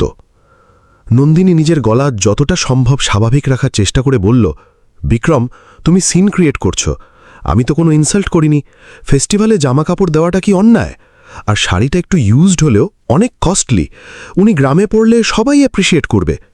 তার কথায় যুক্তি ছিল, কিন্তু সেই যুক্তিতে কোনো হৃদয় ছিল না, ছিল শুধুই সুপিরিয়রিটি কমপ্লেক্স। কল্যাণী তাড়াতাড়ি বলে উঠল, হ্যাঁ রে ভাই, বোমা ঠিকই বলছে, উনি ভালোবেসেই দিয়েছেন। এই ডাহা মিথ্যে কথাটা সে নন্দিনীকে বাঁচানোর জন্য বলেনি, বলেছিল নিজের ভাইয়ের সংসারটাকে বাঁচানোর জন্য। কারণ অভাবী মেয়েরা নিজেদের ভাঙা সম্মানের ওপরও পরের সংসারের ভিত গড়তে জানে। বিক্রম কল্যাণীর দিকে তাকালো। দিদির এই স্বভাবটা তার খুব চেনা। সে ছোটবেলা থেকেই নিজের সব কষ্ট লুকিয়ে রাখত, যাতে বাড়ির কেউ চিন্তা না করে। বাবার মৃত্যুর পর যখন ঘরে চাল বাড়ন্ত ছিল, তখন কল্যাণী টানা 2 দিন শুধু জল খেয়ে বলেছিল যে তার পেট খারাপ। যখন বিক্রমের ইঞ্জিনিয়ারিংয়ের ফর্ম ফিল আপের টাকা ছিল না, তখন সে নিজের কানের সোনার দুল বিক্রি করে মাকে বলেছিল যে পুকুরে চান করতে গিয়ে হারিয়ে গেছে। আজও সেই একই কল্যাণী তার সামনে দাঁড়িয়ে, যার এই নীরবতাই বিক্রমের কাছে সবচেয়ে বড় অভিযোগ বলে মনে হল। বিক্রম একটা গভীর দীর্ঘশ্বাস ফেলল। দিদিভাই, একটা মিথ্যেকে জাস্টিফাই করার জন্য তুই আর মিথ্যে বলিস না। বিক্রমের এই কথাটা কল্যাণীর বুকের ভেতর জমে থাকা পাথরটাকে কাঁপিয়ে দিল। সে কয়েক মুহূর্ত ভাইয়ের দিকে তাকিয়ে থেকে চোখ নামিয়ে নিল। নন্দিনী অস্বস্তিতে নিজের নেকলেসটা হাত দিয়ে ঘোরাতে লাগল। অপু প্রথমবার তার মামাকে খুব মন দিয়ে দেখল। তার মনে হলো একটা বিরাট বড় গাছ যেন হঠাৎ তার শেকড়ের দিকে ঝুঁকে পড়েছে। কর্মচারী আর আয়া দূরে দাঁড়িয়ে সব শুনছিল। বড়লোকদের বাড়িতে সত্যি কথা বাতাসে ভাসে না, ফিসফিসানিতে ছড়ায়, কিন্তু যখন সেটা আছড়ে পড়ে তখন দেওয়ালগুলোও কেঁপে ওঠে। বিক্রম সরাসরি জিজ্ঞেস করল, দিদিভাই ঠিক কটার সময় এসেছে? কল্যাণী উত্তর দেওয়ার আগে নন্দিনীর দিকে তাকাল। নন্দিনীর চোখে প্রচ্ছন্ন হুমুকি। কল্যাণী বলল, এই তো কিছুক্ষণ হলো। এবার অপু আর চুপ থাকতে পারল না। মা মিথ্যে বলছে। ছেলেটার মুখ থেকে স্বতঃস্ফূর্তভাবে বেরিয়ে গেল। কল্যাণী ঘাবড়ে গিয়ে তাকে থামাতে চাইল, কিন্তু একটা শিশুর সত্যি বলাকে কি কেউ আটকাতে পারে? আমরা সকাল থেকে বসে আছি, প্রথমে ওই বারান্দাটায়, তারপরেই নোংরা জায়গাটায়। মা নিজের হাতে তোমার জন্য নাড়ু বানিয়েছিল। বৌদিভাই বলল ওসব নাকি চাকর রাখাবে। মা কাঁদেনি ঠিকই, কিন্তু আমি জানি মায়ের খুব কষ্ট হয়েছে। শিশুর এই সহজ সরল কথাগুলো সেই কাজটা করে দিল যা কোনো তুখোড় আইনজীবীর সওয়ালও করতে পারে না। বিক্রমের মুখটা যেন ছাইয়ের মতো সাদা হয়ে গেল। সে অপুর মাথায় হাত রাখতে গেল, কিন্তু তার হাত মাঝপথেই থেমে গেল। তার মনে হলো তার ভাগ্নে তার কাছ থেকে দূরে সরে যাওয়ার কারণ এই নয় যে সে লাজুক, বরং তার এই প্রাসাদের অহংকার শিশুটিকে অপমানের প্রথম পাঠ পড়িয়েছে। কল্যাণী অপুকে বুকে জড়িয়ে ধরে বলল, ছোট ছেলে তো ভাই, সব কথা ঠিক করে গুছিয়ে বলতে পারে না। কিন্তু বিক্রম ততক্ষণে বুঝে গেছে কখনো কখনো শিশুরাই সবচেয়ে নিখুঁত সত্যিটা বলে দেয়। নন্দিনীর মেজাজ এবার সপ্তমে চড়ে গেল। তাহলে এখন একটা বাচ্চার কথা শুনে তুমি আমাকে জাজ করবে? সে চড়া গলায় বলল, আমি আমার বাড়ির স্ট্যাটাস মেনটেন করেছি। এত হাই প্রোফাইল গেস্টদের মাঝে যে কেউ এমন আনস্মার্টভাবে ঢুকে পড়লে লোকে কি বলবে? Every relation has a standard to maintain. Vikram জীবনে প্রথমবার বিন্দুমাত্র দ্বিধা না করে উত্তর দিল, রিলেশনকে লুকিয়ে রাখার কোনো স্ট্যান্ডার্ড হয় না নন্দিনী। যাকে লুকিয়ে রাখতে হয় সেটা স্ট্যাটাস নয়, সেটা আমাদের নিজেদের কদর্যতা। নন্দিনী ঠোঁট কামড়ে ধরল। এটা তার কাছে শুধু তার ননদের সম্মান নয়, তার নিজের ইগোর ওপর ডাইরেক্ট অ্যাট্যাক ছিল। বিক্রম ওই পুরনো শাড়িটা হাতে তুলে নিল। তার মনে পড়ে গেল সেই শাড়িটা সে কবে কিনেছিল। সেদিন নন্দিনী বলেছিল যে কালারটা বড্ড ডাল, নেক্সট টাইম যেন একটু ডিজাইনার কিছু আনে। আজ সেই একই শাড়ি তার দিদির স্ট্যাটাস বোঝানোর জন্য ছুড়ে দেওয়া হয়েছে। তার মনে হলো তার নিজের উপার্জনের টাকায় কেনা একটা কাপড় আজ তার বাড়ির আসল চরিত্রটাকে নগ্ন করে দিয়েছে। সে শাড়িটা ভাঁজ করে কল্যাণীর দিকে না দিয়ে নিজের হাতে রেখে দিল। এটা কোনো গিফট নয়, সে বলল, এটা আমাদের বাড়ির নোংরামির প্রতীক। কল্যাণী শিউরে উঠল। ভাই, ঠাকুরের দোহাই এমন কথা বলিস না। বৌমা ঘরের লক্ষ্মী, আমি তো দুদিনের অতিথি। তার গলায় এতটাই দীনতা ছিল যে বিক্রমের অপরাধবোধ আরও কয়েক গুণ বেড়ে গেল। সে বলল, না দিদিভাই, তুই অতিথি নোস। এই অট্টালিকার প্রতিটা ইটের নিচে তোর ঘাম আর রক্ত মিশে আছে। যদি কেউ তোকে অতিথি মনে করে তবে তাকে এই বাড়ির আসল ইতিহাসটা নতুন করে পড়াতে হবে। নন্দিনী ব্যঙ্গ করে বলল, হিস্ট্রি দিয়ে প্রেজেন্ট চলে না, আর যা কিছু আছে সবটাই তুমি তোমার হার্ডওয়ার্ক দিয়ে অ্যাচিভ করেছ। কথাটা আংশিক সত্যি ছিল, আর আংশিক সত্যি সব সময় বেশি বিপজ্জনক। বিক্রম তার কপালের চন্দনের দিকে হাত দিল। আংটিটার স্পর্শ তাকে তার অতীত মনে করিয়ে দিল। সেই রাতে কল্যাণী নিজে না খেয়ে তাকে পড়তে বসিয়েছিল। তার মনে পড়ল কলকাতায় আসার সময় যখন বাসের ভাড়া কম পড়ছিল, কল্যাণী নিজের শখের কাঁসার থালা বিক্রি করে তাকে টাকা দিয়েছিল, আর রাস্তার জন্য মুড়ি মেখে দিয়েছিল। সে সময় সে কথা দিয়েছিল যে দিদির সম্মান সে নিজের প্রাণের চেয়েও বেশি রক্ষা করবে। আজ সেই ভাই ফোটার দিনেই তার নিজের বাড়িতে তার দিদিকে ঘাড় ধাক্কা দিয়ে পেছনে বসানো হয়েছে। নন্দিনী, বিক্রম খুব শান্ত কিন্তু ভারী গলায় বলল, তুমি জানো আমার প্রথম বিজনেসের ক্যাপিটাল কোথা থেকে এসেছিল? নন্দিনী চুপ থাকায় শ্রেয় মনে করল। বিক্রম নিজেই উত্তর দিল, দিদিভাই তার বরের চিকিৎসার জন্য জমানো টাকা আমাকে পাঠিয়েছিল। বলেছিল চিকিৎসা পরেও করানো যাবে, কিন্তু তোর ব্যবসার এই সুযোগটা আর আসবে না। ওর বর তখনও অসুস্থ, তার 6 মাস পরেই উনি মারা যান। আমি তখন শুধু থ্যাঙ্কস বলেছিলাম, কিন্তু হয়তো ওই থ্যাঙ্কস কথাটার আসল ওজন আমি কোনোদিন বুঝিনি। কল্যাণী চোখ বুঝল। পুরনো শোকটা আবার নতুন করে বুকে বিঁধল। এ কথা শুনে পাশে দাঁড়িয়ে থাকা বৃদ্ধ কর্মচারীর মুখ হাঁ হয়ে গেল। নন্দিনীও এক মুহূর্তের জন্য স্তব্ধ হয়ে গেল, কিন্তু তার ইগো সঙ্গে সঙ্গে ডিফেন্স মেকানিজম চালু করে দিল। তার মানে কি এই যে উনি সারা জীবন তোমার উপর অধিকার ফলাবেন? সে পাল্টা প্রশ্ন করল। বিক্রম বলল, অধিকার নয়, সম্মান। আর সম্মান হলো সেই ঋণ যা শোধ করলে মানুষ কখনো ছোট হয় না, বরং আরও বড় হয়। কল্যাণীর মনে হলো পরিস্থিতি হাতের বাইরে চলে যাচ্ছে। সে ভাইয়ের হাত থেকে শাড়িটা নেওয়ার চেষ্টা করল। ভাই, আমার কিচ্ছু চাই না, তুই সুখে থাক, তাতেই আমার সব পাওয়া হয়ে যাবে। বিক্রম তার হাত ধরে থামালো। তোর কিছু চাই কিনা সেটা নিয়ে পরে কথা হবে, আগে এটা ঠিক করতে হবে যে তোর কি প্রাপ্য ছিল। কথা শুনে কল্যাণীর চোখ ফেটে জল বেরিয়ে এলো। সে সারা জীবন প্রয়োজন আর অধিকারের মধ্যে পার্থক্য করতে ভুলে গেছে। প্রয়োজনে সে খুব সামান্যই চেয়েছে, আর অধিকারে সে কখনো জোর ফলায়নি। অপু মায়ের মুখের দিকে একদৃষ্টে তাকিয়ে রইল। তার ছোট্ট মনে প্রথমবার এই শিক্ষাটা গেঁথে গেল যে চুপ করে থাকাটাই সবসময় মহত্ব নয়, অন্যায়ের প্রতিবাদ করাটাও একটা ধর্ম। হলের ভেতর থেকে একজন ম্যানেজার ছুটে এলো। বিক্রম স্যার, সবাই আপনাকে খুঁজছে, গ্রুপ ফটো সেশন স্টার্ট হবে। বিক্রম তার দিকে তাকিয়ে বলল, ওদের বলে দাও আমি আমার দিদিকে নিয়ে আসছি। ম্যানেজার কল্যাণীকে দেখল, তারপর তার শাড়ি আর পেছনের লনের অবস্থা দেখে পরিস্থিতিটা আঁচ করে দ্রুত পায়ে ফিরে গেল। নন্দিনী ফিসফিস করে বলল, তুমি কি সত্যি ওনাদের মেন হলে নিয়ে যাবে? এখন সব এলিট গেস্টরা বসে আছে, ড্যাডও আছেন, পরে পিসফুলি কথা বলে নেব। বিক্রম উত্তর দিল, যে সত্যিটা এখন লুকানো হবে সেটা আর কোনোদিনই বলা হবে না। কল্যাণী ভয় কুঁচকে গিয়ে বলল, না ভাই, আমাকে ওই বড় ঘরে যেতে হবে না, আমি ফোঁটা দিয়েছি, এবার আমরা বাসে করে খিরে যাব। তার চোখে চরম আতঙ্ক ছিল, কারণ সে কোনোভাবেই ভাইয়ের সাজানো সংসারে আগুন লাগাতে চায়নি। তাকে সারা জীবন শেখানো হয়েছে মেয়েদের দুঃখ যেন ভরের চৌকাঠ না পেরোয়। কিন্তু বিক্রম তার কাঁধে হাত রাখল। দিদিভাই, আজ তুই না গেলে আমার মাথাটা আজীবনের জন্য নিচু হয়ে যাবে। যে বাড়িতে আমার দিদিকে পেছনের লনে বসিয়ে আমি সামনে দাঁড়িয়ে পূজা করি, সেই বাড়ি পুজোটাই যে একটা বড় মিথ্যে। এ কথা শুনে কল্যাণীর শ্বাস আটকে আসার জোগাড় হলো। নন্দিনীর মুখ রাগে থমথম করতে লাগল। তাহলে আমার কোনো সেলফ রেসপেক্ট নেই? আমি এই পুরো ইভেন্টটা ম্যানেজ করছি, গেস্টদের অ্যাটেন্ড করছি, তোমার পাবলিক ইমেজ মেনটেন করছি, আর আজ তুমি সবার সামনে আমাকে ভিলেন বানাবে? বিক্রম জীবনের প্রথমবার স্ত্রীর ওই কষ্টটাও শুনতে পেল। সে জানত নন্দিনী শুধু একজন অহংকারী নারী নয়, সে এমন এক সমাজের প্রোডাক্ট যে সমাজ তাকে শিখিয়েছে যে স্ট্যাটাস আর ইমেজের কাছে সম্পর্ক বড্ড তুচ্ছ।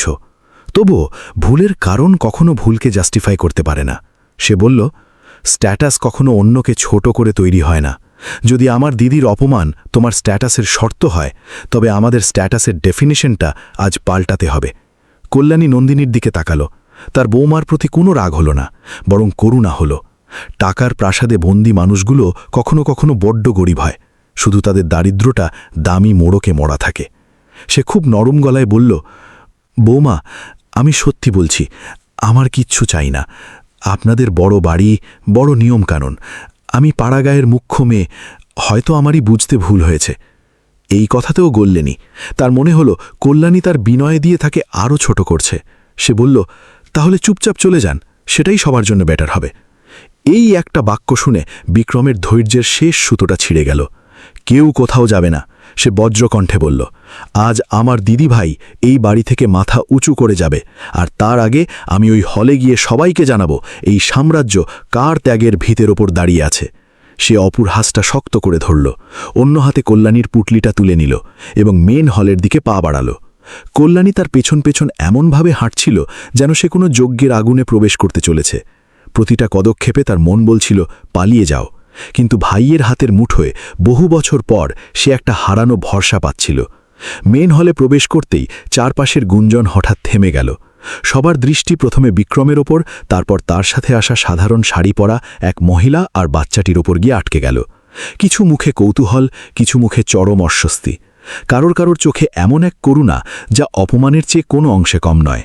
রুদ্রপ্রতাপ রায় ভুরু কুচকে মেয়ের দিকে তাকালেন। নন্দিনীর মুখ পাথরের মতো শক্ত। হলের চোখ ধাঁধানো আলোর মাঝে কল্যাণী নিজেকে খুব ক্ষুদ্র মনে করছিল, কিন্তু বিক্রম তাকে সোজা নিয়ে গিয়ে হলের ঠিক মাঝখানে রাখা ফোটার আসনের কাছে বসালো, যেখানে এতক্ষণ শুধু শহরের অভিজাত নারীরা বসেছিল। বিক্রম সবার সামনে গলা খাকারি দিয়ে বলল, আজ আমার জীবনের সবচেয়ে মূল্যবান ফোঁটাটা আমি এইমাত্র পেলাম। ইনি আমার নিজের দিবি, কল্যাণী। শব্দগুলো খুব সাধারণ ছিল, কিন্তু তার ওজন ছিল পাহাড়ের মতো। অনেকেই চমকে উঠল, কারণ তারা জানতই না বিক্রমের কোনো দিদি গ্রামে থাকে। কল্যাণী হাত জোর করে চোখ নিচু করে রইল। অপু তার পাশ ঘেঁষে দাঁড়াল। বিক্রম বলতে থাকল, আপনারা সবাই আমার সাকসেস স্টোরি জানেন। আজ আমি আপনাদের সেই সাকসেসের আসল সোর্সটার সাথে পরিচয় করাতে চাই। নন্দিনী মাঝপথে কিছু একটা বলতে চাইল, কিন্তু বিক্রমের চোখের দৃষ্টি দেখে সে থেমে গেল। বিক্রম সেই পুরনো শাড়িটা সবার সামনে তুলে ধরল। এটা আজ আমার দিদিকে ফোটার গিফট হিসেবে দেওয়া হয়েছে, সে বলল। পুরো হলে একটা পিন পতন নিস্তব্ধতা নেমে এলো। কয়েকজন মহিলা একে অপরের মুখ চামাচামি করতে লাগল। রুদ্রপ্রতাপ রায়ের মুখে চরম বিরক্তি ফুটে উঠল। নন্দিনী ফিসফিস করে বলল, বিক্রম, স্টপ ইট। কিন্তু বিক্রম বলল, না, আজ আর স্টপ করব না। যদি এই শাড়িটা ভালোবেসে দেওয়া হতো তবে আমি এটা মাথায় তুলে নিতাম, কিন্তু এটা দেওয়া হয়েছে তাকে লুকিয়ে রাখার দাম হিসেবে। আমার নিজের বাড়িতে আমার দিদিকে পেছনের লনে বসিয়ে রাখা হয়েছিল, কারণ সে গরিব, আর এটাই আমার জীবনের সবচেয়ে বড় ফেলিয়ার। কল্যাণী কাঁপা গলায় বলল, ভাই, আমাকে আর লজ্জা দিস না। বিক্রম তার দিকে ঝুঁকে বলল, লজ্জা তোর নয় দিদি, লজ্জা আমার পাওয়া উচিত। একথা শুনে কল্যাণী আর নিজেকে সামলাতে পারল না, ডুকরে কেঁদে উঠল। বহু বছরের জমানো কষ্ট যেন আজ নিজের খাত খুঁজে পেল। সে আঁচল দিয়ে মুখ ঢাকল। হলের এক কোণে বসে থাকা ভবানী দেবী, যিনি এতক্ষণ চুপচাপ ছিলেন, নিজের রূপ বাঁধানো লাঠিতে ভর দিয়ে উঠে দাঁড়ালেন। তার মুখে বলি রেখা, কিন্তু চোখে এক তীক্ষ্ণ তেজ। তিনি বিক্রমের দূর সম্পর্কের পিসি ছিলেন, কিন্তু বাড়ির সবাই তাকে সম্মান করত। তিনি বললেন, বিক্রম, তুই আজ যে সত্যিটা বলছিস সেটা এই বাড়ির দেওয়ালগুলো অনেক আগে থেকেই জানত। ভবানী দেবী উঠে দাঁড়াতেই হলের পরিবেশ আরও গম্ভীর হয়ে গেল। তিনি কল্যাণীকে নিজের কাছে ডাকলেন। কল্যাণী দ্বিধাগ্রস্ত পায়ে এগিয়ে গিয়ে তার পা ছুঁতে গেল। ভবানী দেবী তাকে টেনে বুকে জড়িয়ে ধরলেন। মা রে, তোর আজকের চোখের জল এই অট্টালিকার পাপ ধুয়ে দিচ্ছে, তিনি বললেন।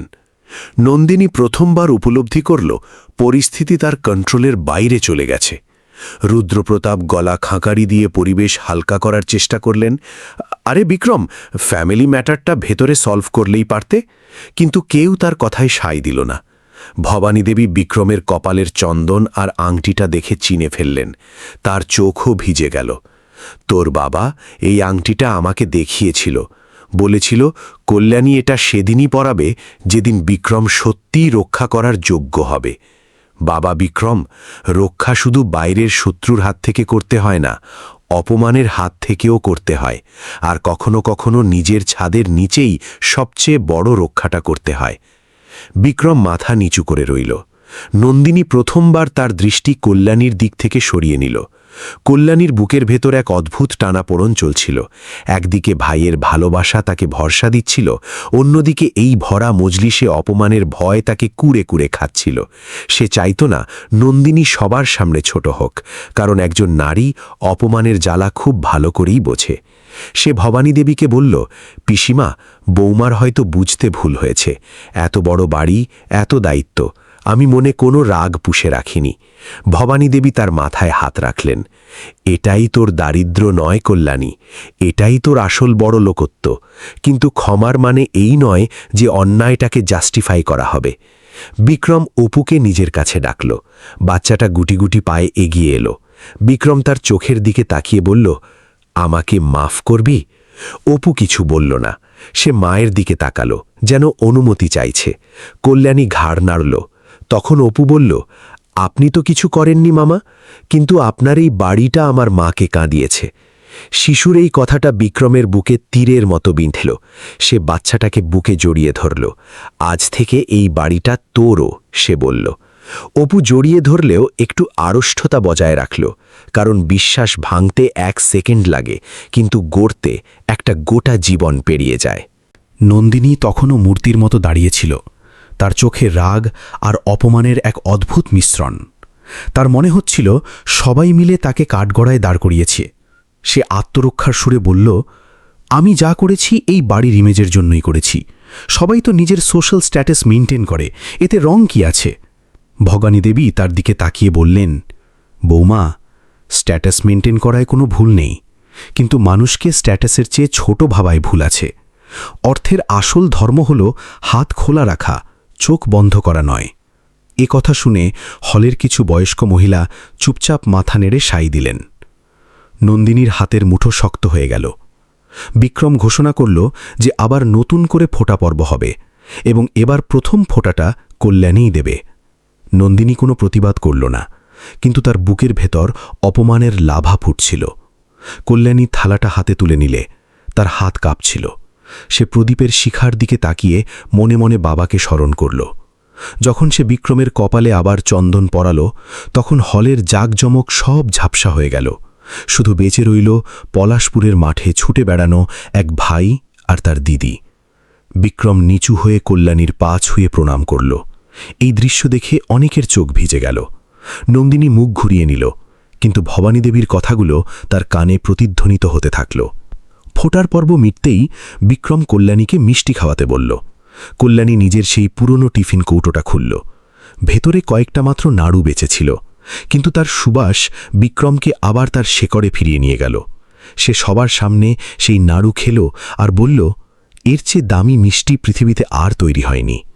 অপুর মুখে একটা লাজুক হাসি ফুটে উঠল। রূপোর ট্রেতে সাজানো নামি দামি মিষ্টিগুলো হঠাৎ করেই যেন তাদের জৌলুস হারিয়ে ফেলল। নন্দিনী দেখল যে কৌটোটাকে সে চাকরদের দিতে বলেছিল সেটাই আজ সম্মানের কেন্দ্রবিন্দু হয়ে উঠেছে। কর্ম অনেক সময় বস্তুকে বদলায় না, কিন্তু দেখার দৃষ্টিভঙ্গিটা সম্পূর্ণ পাল্টে দেয়। সন্ধে নামতেই অতিথিরা বিদায় নিতে শুরু করল, কিন্তু বাড়ির প্রতিটা দেওয়ালে সারাদিনের ঘটনার রেশ রয়ে গেল। কেউ মুখে কিছু না বললেও সবাই নিজেদের সাথে একটা গল্প নিয়ে ফিরছিল। বড়লোকের বাড়িতে এক গরিব দিদি এলো, আর একটা পুরনো শাড়ি পুরো বাড়ির আসল চেহারাটা দেখিয়ে দিল। কল্যাণী এবার বাড়ি ফিরতে চাইল। সে বিক্রমকে বলল, ভাই, এবার আমাদের বাস ধরতে হবে, অনেক দূরের রাস্তা। বিক্রম কোনো কাঠিন্য নয়, বরং স্নেহের সাথে বলল, আজ তুই কোথাও যাবি না, এটা তোর নিজের বাড়ি, আর যতক্ষণ না তুই মন থেকে সহজ হতে পারছিস আমি তোকে যেতে দেব না। কল্যাণী মাথা নেড়ে বলল, আমার কুঁয়েঘর বড্ড ছোট রে ভাই, কিন্তু আমার মন ওখানেই টেকে। এখানে বড্ড আলো, আমার চোখ ধাঁধিয়ে যাচ্ছে। বিক্রম তার দিদির মানসিক ক্লান্তিটা বুঝতে পারল। সে নিজের গাড়ির ড্রাইভারকে ডাকল এবং নিজেই দিদিকে পৌঁছে দেওয়ার সিদ্ধান্ত নিল। নন্দিনী একথা শুনে বলল, গেস্টরা তো এখনো অনেকে আছেন। বিক্রম শান্ত স্বরে জবাব দিল, আজ আমার জীবনের সবচেয়ে স্পেশাল গেস্ট চলে যাচ্ছে। এবার নন্দিনীর কাছে কোনো উত্তর ছিল না। সে সিঁড়ির কাছে চুপ করে দাঁড়িয়ে রইল। আর জীবনের প্রথমবার তার মনে হল যে সাম্রাজ্যের ওপর সে একাধিপত্য ফলাত, তার ভিতের গভীরে অন্য একজন নারীর নীরব বলিদান মিশে আছে। রাত নামতেই গাড়িটা পলাশপুরের দিকে ছুটতে শুরু করল। শহরের নিয়ন আলো পেছনে ফেলে মাঠঘাট আর অন্ধকারের রেখাগুলো সামনে আসতে লাগল। কল্যাণী জানলা দিয়ে বাইরে তাকিয়েছিল। বিক্রম অনেকবার কথা বলতে গিয়েও সঠিক শব্দ খুঁজে পেল না। অবশেষে সে বলল, দিদি ভাই, আমি তোকে বড্ড একা করে দিয়েছিলাম রে। কল্যাণী তার দিকে তাকাল। সব মানুষই নিজের সাফল্যের দৌড়ে কখনো কখনো পেছনে পড়ে থাকা মানুষদের কথা ভুলে যায়, কিন্তু যে নিজের ভুল বুঝতে পেরে ফিরে আসে তাকে দোষ দিয়ে কী লাভ। তার গলায় একরাশ ক্ষমা ছিল, কিন্তু সেই ক্ষমার নিচে এক দীর্ঘ যন্ত্রণার নদীও বইছিল। বিক্রম বলল, আমি সত্যি ফিরতে চাই, কিন্তু বুঝতে পারছি না ঠিক কোথা থেকে শুরু করব। কল্যাণী মৃদু হেসে বলল, শুরুটা এই কথাটা দিয়ে করিস যে আমাকে কখনো দয়া করবি না। আমি গরিব হতে পারি, কিন্তু হাত পাততে আসেনি, ভাই ফোঁটা দিতে এসেছিলাম। একথা শুনে বিক্রমের চোখ ফেটে জল বেরিয়ে এলো। সে নিজের কপালটা এগিয়ে দিল, যেখানে চন্দনের দাগ এখনও লেগে আছে। আমি কথা দিচ্ছি, এখন থেকে এই ফোঁটাটা শুধু একটা নিয়ম হয়ে থাকবে না। কল্যাণী কিছু বলল না। কথা শুনতে ভালোই লাগে, কিন্তু তার আসল ওজন সময়ই প্রমাণ করে। যখন তারা পলাশপুরে পৌঁছল, রাতের বাতাসে গোবরের ঘুঁটে, নদীর কাদা আর বুনো ফুলের গন্ধ মিশেছিল।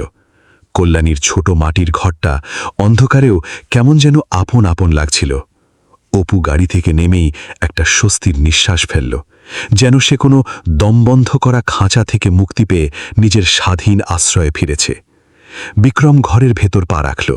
স্যাঁতস্যাঁতে মাটির দেওয়াল, পুরনো উনুন, কোণে রাখা মাটির চাকা আর ভাঙা তক্তপোষ দেখে তার আত্মার ওপর যেন কেউ সজোরে চাবুক মারল। তার নিজের কোটি টাকার সম্পত্তি হঠাৎ করে বড্ড পাপ বলে মনে হতে লাগল। কল্যাণী তাড়াতাড়ি একটা কাঁসার গ্লাসে জল এনে দিল। ঘর গরিবের রে ভাই, কিন্তু জলটা নদীর, খুব ঠান্ডা, সে বলল। বিক্রম গ্লাসটা নিয়ে মেঝেতেই বসে পড়ল। তার চোখ দেওয়ালে টাঙানো বাবা আর মায়ের পুরনো ছবির ওপর আটকে গেল। মায়ের ছবির নিচে একটা শুকনো জবা ফুল রাখা। বিক্রম উঠে দাঁড়াল, ছবির সামনে গিয়ে চুপ করে দাঁড়িয়ে রইল। তার মনে হল মা যেন নীরব দৃষ্টিতে প্রশ্ন করছে, ছেলে, তুই কি তোর দিদির রক্ষা করলে, নাকি শুধু নিজের স্ট্যাটাসের? সে ফুপিয়ে কেঁদে ফেলল। কল্যাণী পেছন থেকে তাকে বাধা দিল না। কখনো কখনো অনুতাপের কান্নাটা পুরোপুরি কাঁদতে দেওয়াই সবচেয়ে বড় সান্ত্বনা হয়। সেই রাতে বিক্রম অনেকক্ষণ কল্যাণীর ঘরের মেঝেতে বসে রইল। সে অপুর পড়াশোনার ব্যাপারে খুঁটিয়ে জিজ্ঞেস করল, মাটির পুতুল বানানোর কাজের ব্যাপারে জিজ্ঞেস করল, মহাজনের ধারের ব্যাপারে জিজ্ঞেস করল। কল্যাণী সব কিছুই কমিয়ে কমিয়ে বলার চেষ্টা করল, কিন্তু বিক্রম এখন ওই কম শব্দের আড়ালে লুকিয়ে থাকা ভয়াবহ সত্যিটা পড়তে পারছিল। ফেরার সময় সে পকেট থেকে একতারা টাকা বের করতে চাইল, কিন্তু কল্যাণী হাত দিয়ে আটকে দিল। ভাই, এখন টাকা দিস না। আজ টাকা দিলে আমার এতক্ষণের চোখের জলের দাম নির্ধারণ করা হয়ে যাবে। কখনো যদি সত্যি পাশে দাঁড়ানোর ইচ্ছে হয়, তখন দিস। বিক্রম জীবনের প্রথমবার উপলব্ধি করল, আত্মসম্মান কখনো ক্ষুধার কাছে মাথা নত করে না। সে ফেরার সময় গাড়িতে একা বসেছিল, কিন্তু তার সঙ্গী হয়েছিল অতীত। কলকাতার দিকে যাওয়া রাস্তাটা ঘুটঘুটে অন্ধকার। তার কপালের চন্দনটা শুকিয়ে খড়খড়ে হয়ে গেছে। তার মনে হচ্ছিল আজ তার দিদি তাকে ভাই ফোঁটা নয়, জাগরণের ফোঁটা দিয়েছে। বাড়ি ফিরে কি হবে? নন্দিনী কি রিয়্যাক্ট করবে? সোসাইটি কি বলবে? এসব প্রশ্ন ছিল, কিন্তু এখন তার চেয়ে বড় প্রশ্ন হল, সে নিজে কেমন ভাই হতে পারবে। তার কানে ভবানী দেবীর কথাগুলো বাজতে লাগল। কর্ম দেরিতে আসে ঠিকই, কিন্তু যখন আসে তখন মানুষকে নিজের আয়নার সামনেই নগ্ন করে দাঁড় করিয়ে দেয়। কলকাতায় ফিরে বিক্রম বাংলোর বাইরে গাড়ি থামাল, কিন্তু ভেতরে ঢোকার সাহস সঞ্চয় করতে তার বেশ কিছুক্ষণ সময় লাগল। গেট খোলা ছিল, ড্রয়িং রুমের আলো তখনও জ্বলছে, কিন্তু ওই একই বাড়ি এখন তার কাছে কোনো কাঠগড়ার মতো মনে হচ্ছিল, যেখানে প্রতিটা দেওয়াল তার বিরুদ্ধে সাক্ষ্য দেওয়ার জন্যে তৈরি। সে ভাবতে লাগল, কল্যাণী কত সহজেই বলেছিল যে টাকা দিস না, শুধু পাশে থাকিস। হয়তো পৃথিবীতে এই দানটাই সবচেয়ে কঠিন, যেখানে দাতা নিজের ইগোটাকে সম্পূর্ণ বিসর্জন দেয়। ড্রয়িং রুমে ঢুকতেই সে দেখল কোনো নিস্তব্ধতা নেই, বরং একটা চাপা টেনশন কাজ করছে। রুদ্রপ্রতাপ রায় একটা সোফায় গম্ভীর মুখে বসে আছেন। নন্দিনী জানলার কাছে দাঁড়িয়ে, মুখে রাগের প্রলেপ, কিন্তু ভেতরে এক আহত অভিমান। ভবানী দেবী একপাশে বসে জপমালা ঘোরাচ্ছেন, যেন সবকিছু দেখেও তিনি কালের অপেক্ষা করছেন। বিক্রম কাউকে কোনো কথা বলল না। সে সোজা স্টোর রুমের দিকে চলে গেল, যেখানে মায়ের পুরনো একটা ট্রাঙ্ক রাখা ছিল। ওই ট্রাঙ্কেই বন্দি ছিল তার ফেলে আসা অতীত। নন্দিনী তার পেছন পেছন এলো। তুমি আজ সবার সামনে আমাকে হিউমিলিয়েট করেছ, সে হিসিস করে বলল। বিক্রম ট্রাঙ্কের উপর থেকে ধুলো মুছতে মুছতে ধীর স্বরে বলল, হিউমিলিয়েশন তো সেটা ছিল যা দিদিভাই আজ সহ্য করেছে। আমি যা করেছি সেটা শুধু একটা আয়না ধরা। নন্দিনীর চোখে জল চলে এলো, কিন্তু সেটা অনুতাপের নয়, আহত ইগোর। আমি তোমার ফ্যামিলির স্ট্যাটাস সেভ করেছিলাম, সে ফুঁসে উঠল। বিক্রম প্রথমবার একটা ক্লান্ত দৃষ্টিতে স্ত্রীর দিকে তাকালো। যে স্ট্যাটাস আমার নিজের দিদির শাড়ি দেখে ভয় পায়, সেটা স্ট্যাটাস নয়, সেটা নিছক কাওয়ার্ডিস। রুদ্রপ্রতাপ রায় দরজার কাছে এসে দাঁড়ালেন। বিক্রম, ইমোশন বিজনেস আর স্ট্যাটাসের জন্য খুব খারাপ, ফ্যামিলি ম্যাটার্স ফ্যামিলির ভেতরেই রাখা উচিত। পুয়ার রিলেটিভদের বেশি মাথায় তুললে কাল তারা তোমার প্রপার্টিতে শেয়ার চাইবে, আর তোমার সাজানো এম্পায়ার উইক হয়ে পড়বে।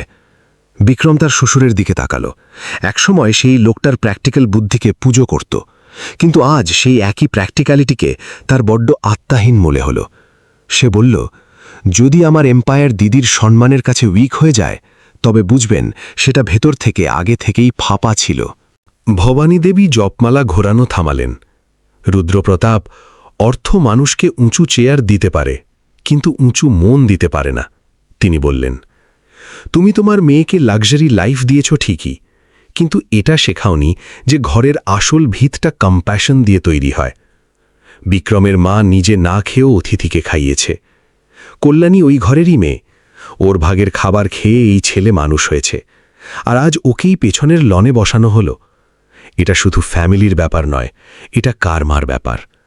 কার্মা নিজের হিসেব ঠিকই রাখে, তুমি ব্যালেন্স শিট ক্লোজ করে দিলেও। বিক্রম ট্রাঙ্কটা খুলল।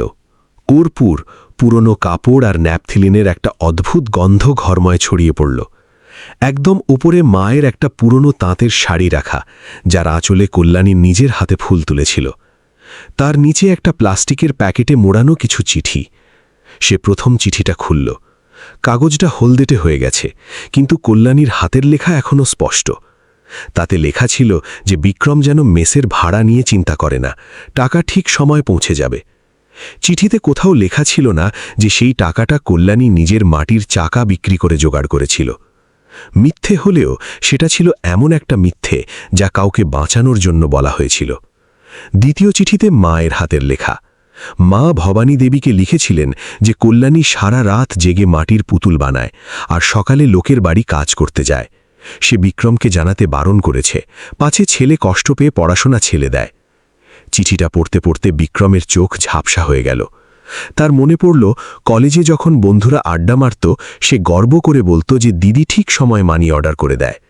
সে কোনোদিন বুঝতে পারেনি যে ওই টাকার ওপর তার দিদির ঘুম, তার যৌবন আর তার ভবিষ্যৎ বন্ধক রাখা ছিল।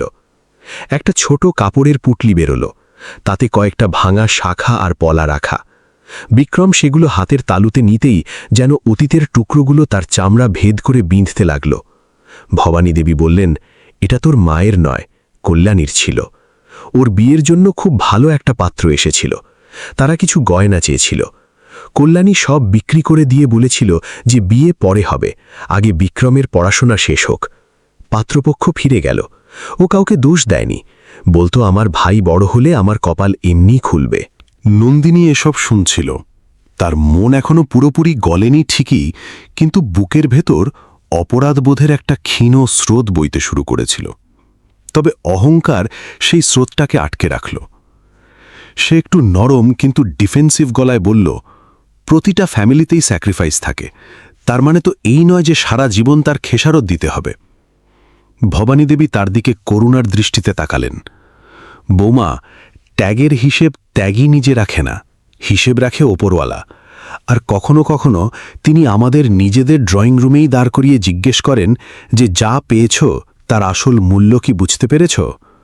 নন্দিনী চোখ ফিরিয়ে নিল, কিন্তু কথাগুলো তার ভেতরে গেঁথে গেল। বিক্রম ট্রাঙ্ক থেকে মায়ের একটা পুরনো লাল ডায়েরি বের করল। তাতে সংসারের খুচরো খরচের হিসেব, চাল, ডাল, ওষুধ, বাসের ভাড়া। অনেক পাতাতেই কল্যাণীর নাম ছিল না, কিন্তু প্রতিটা পাতায় তার নীরব আত্মত্যাগ লেখা ছিল। এক জায়গায় লেখা ছিল, কল্যাণী আজ রাতেও খেল না, বলছে পেট ভরা। বিক্রমের নিঃশ্বাস ভারী হয়ে এলো। সে ডায়েরিটা বুকে চেপে ধরল।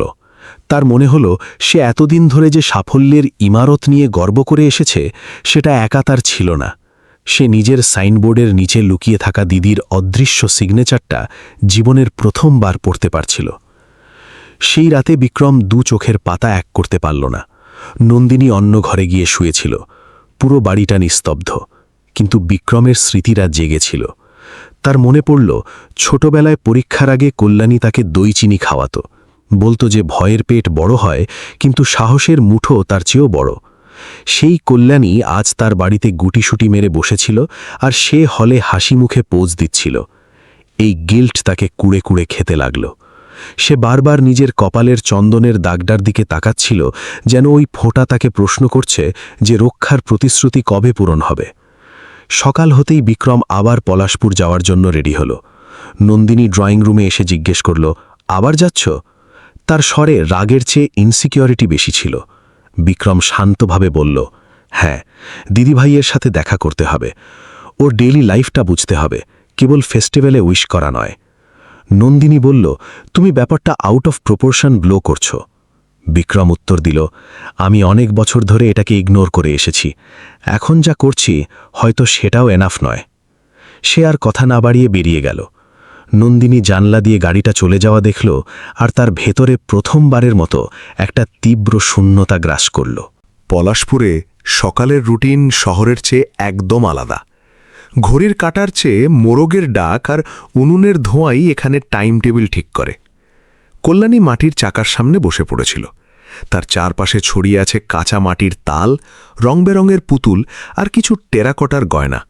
চোখ লাল, কিন্তু হাত মেশিনের মতো কাজ করে যাচ্ছে।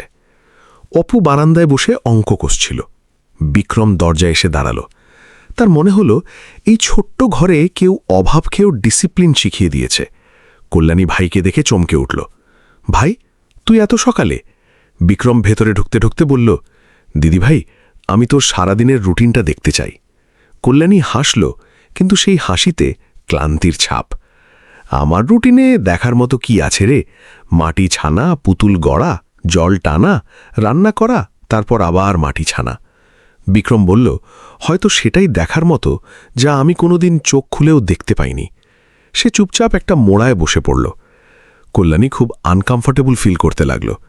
গরিবের কাজ যখন বড়লোক আত্মীয়ের চোখের সামনে হয় তখন হাতে আড়ষ্টতা চলে আসে। কিন্তু বিক্রম বলল, তুই তোর কাজ কর, আমাকে আজ তোর থেকেই শিখতে হবে। দুপুর গড়িয়ে গেল। বিক্রম দেখল কিভাবে কল্যাণী প্রতিটা মাটির পুতুলের শেপ দেওয়ার সময় নিখুঁত মনোযোগ দেয়।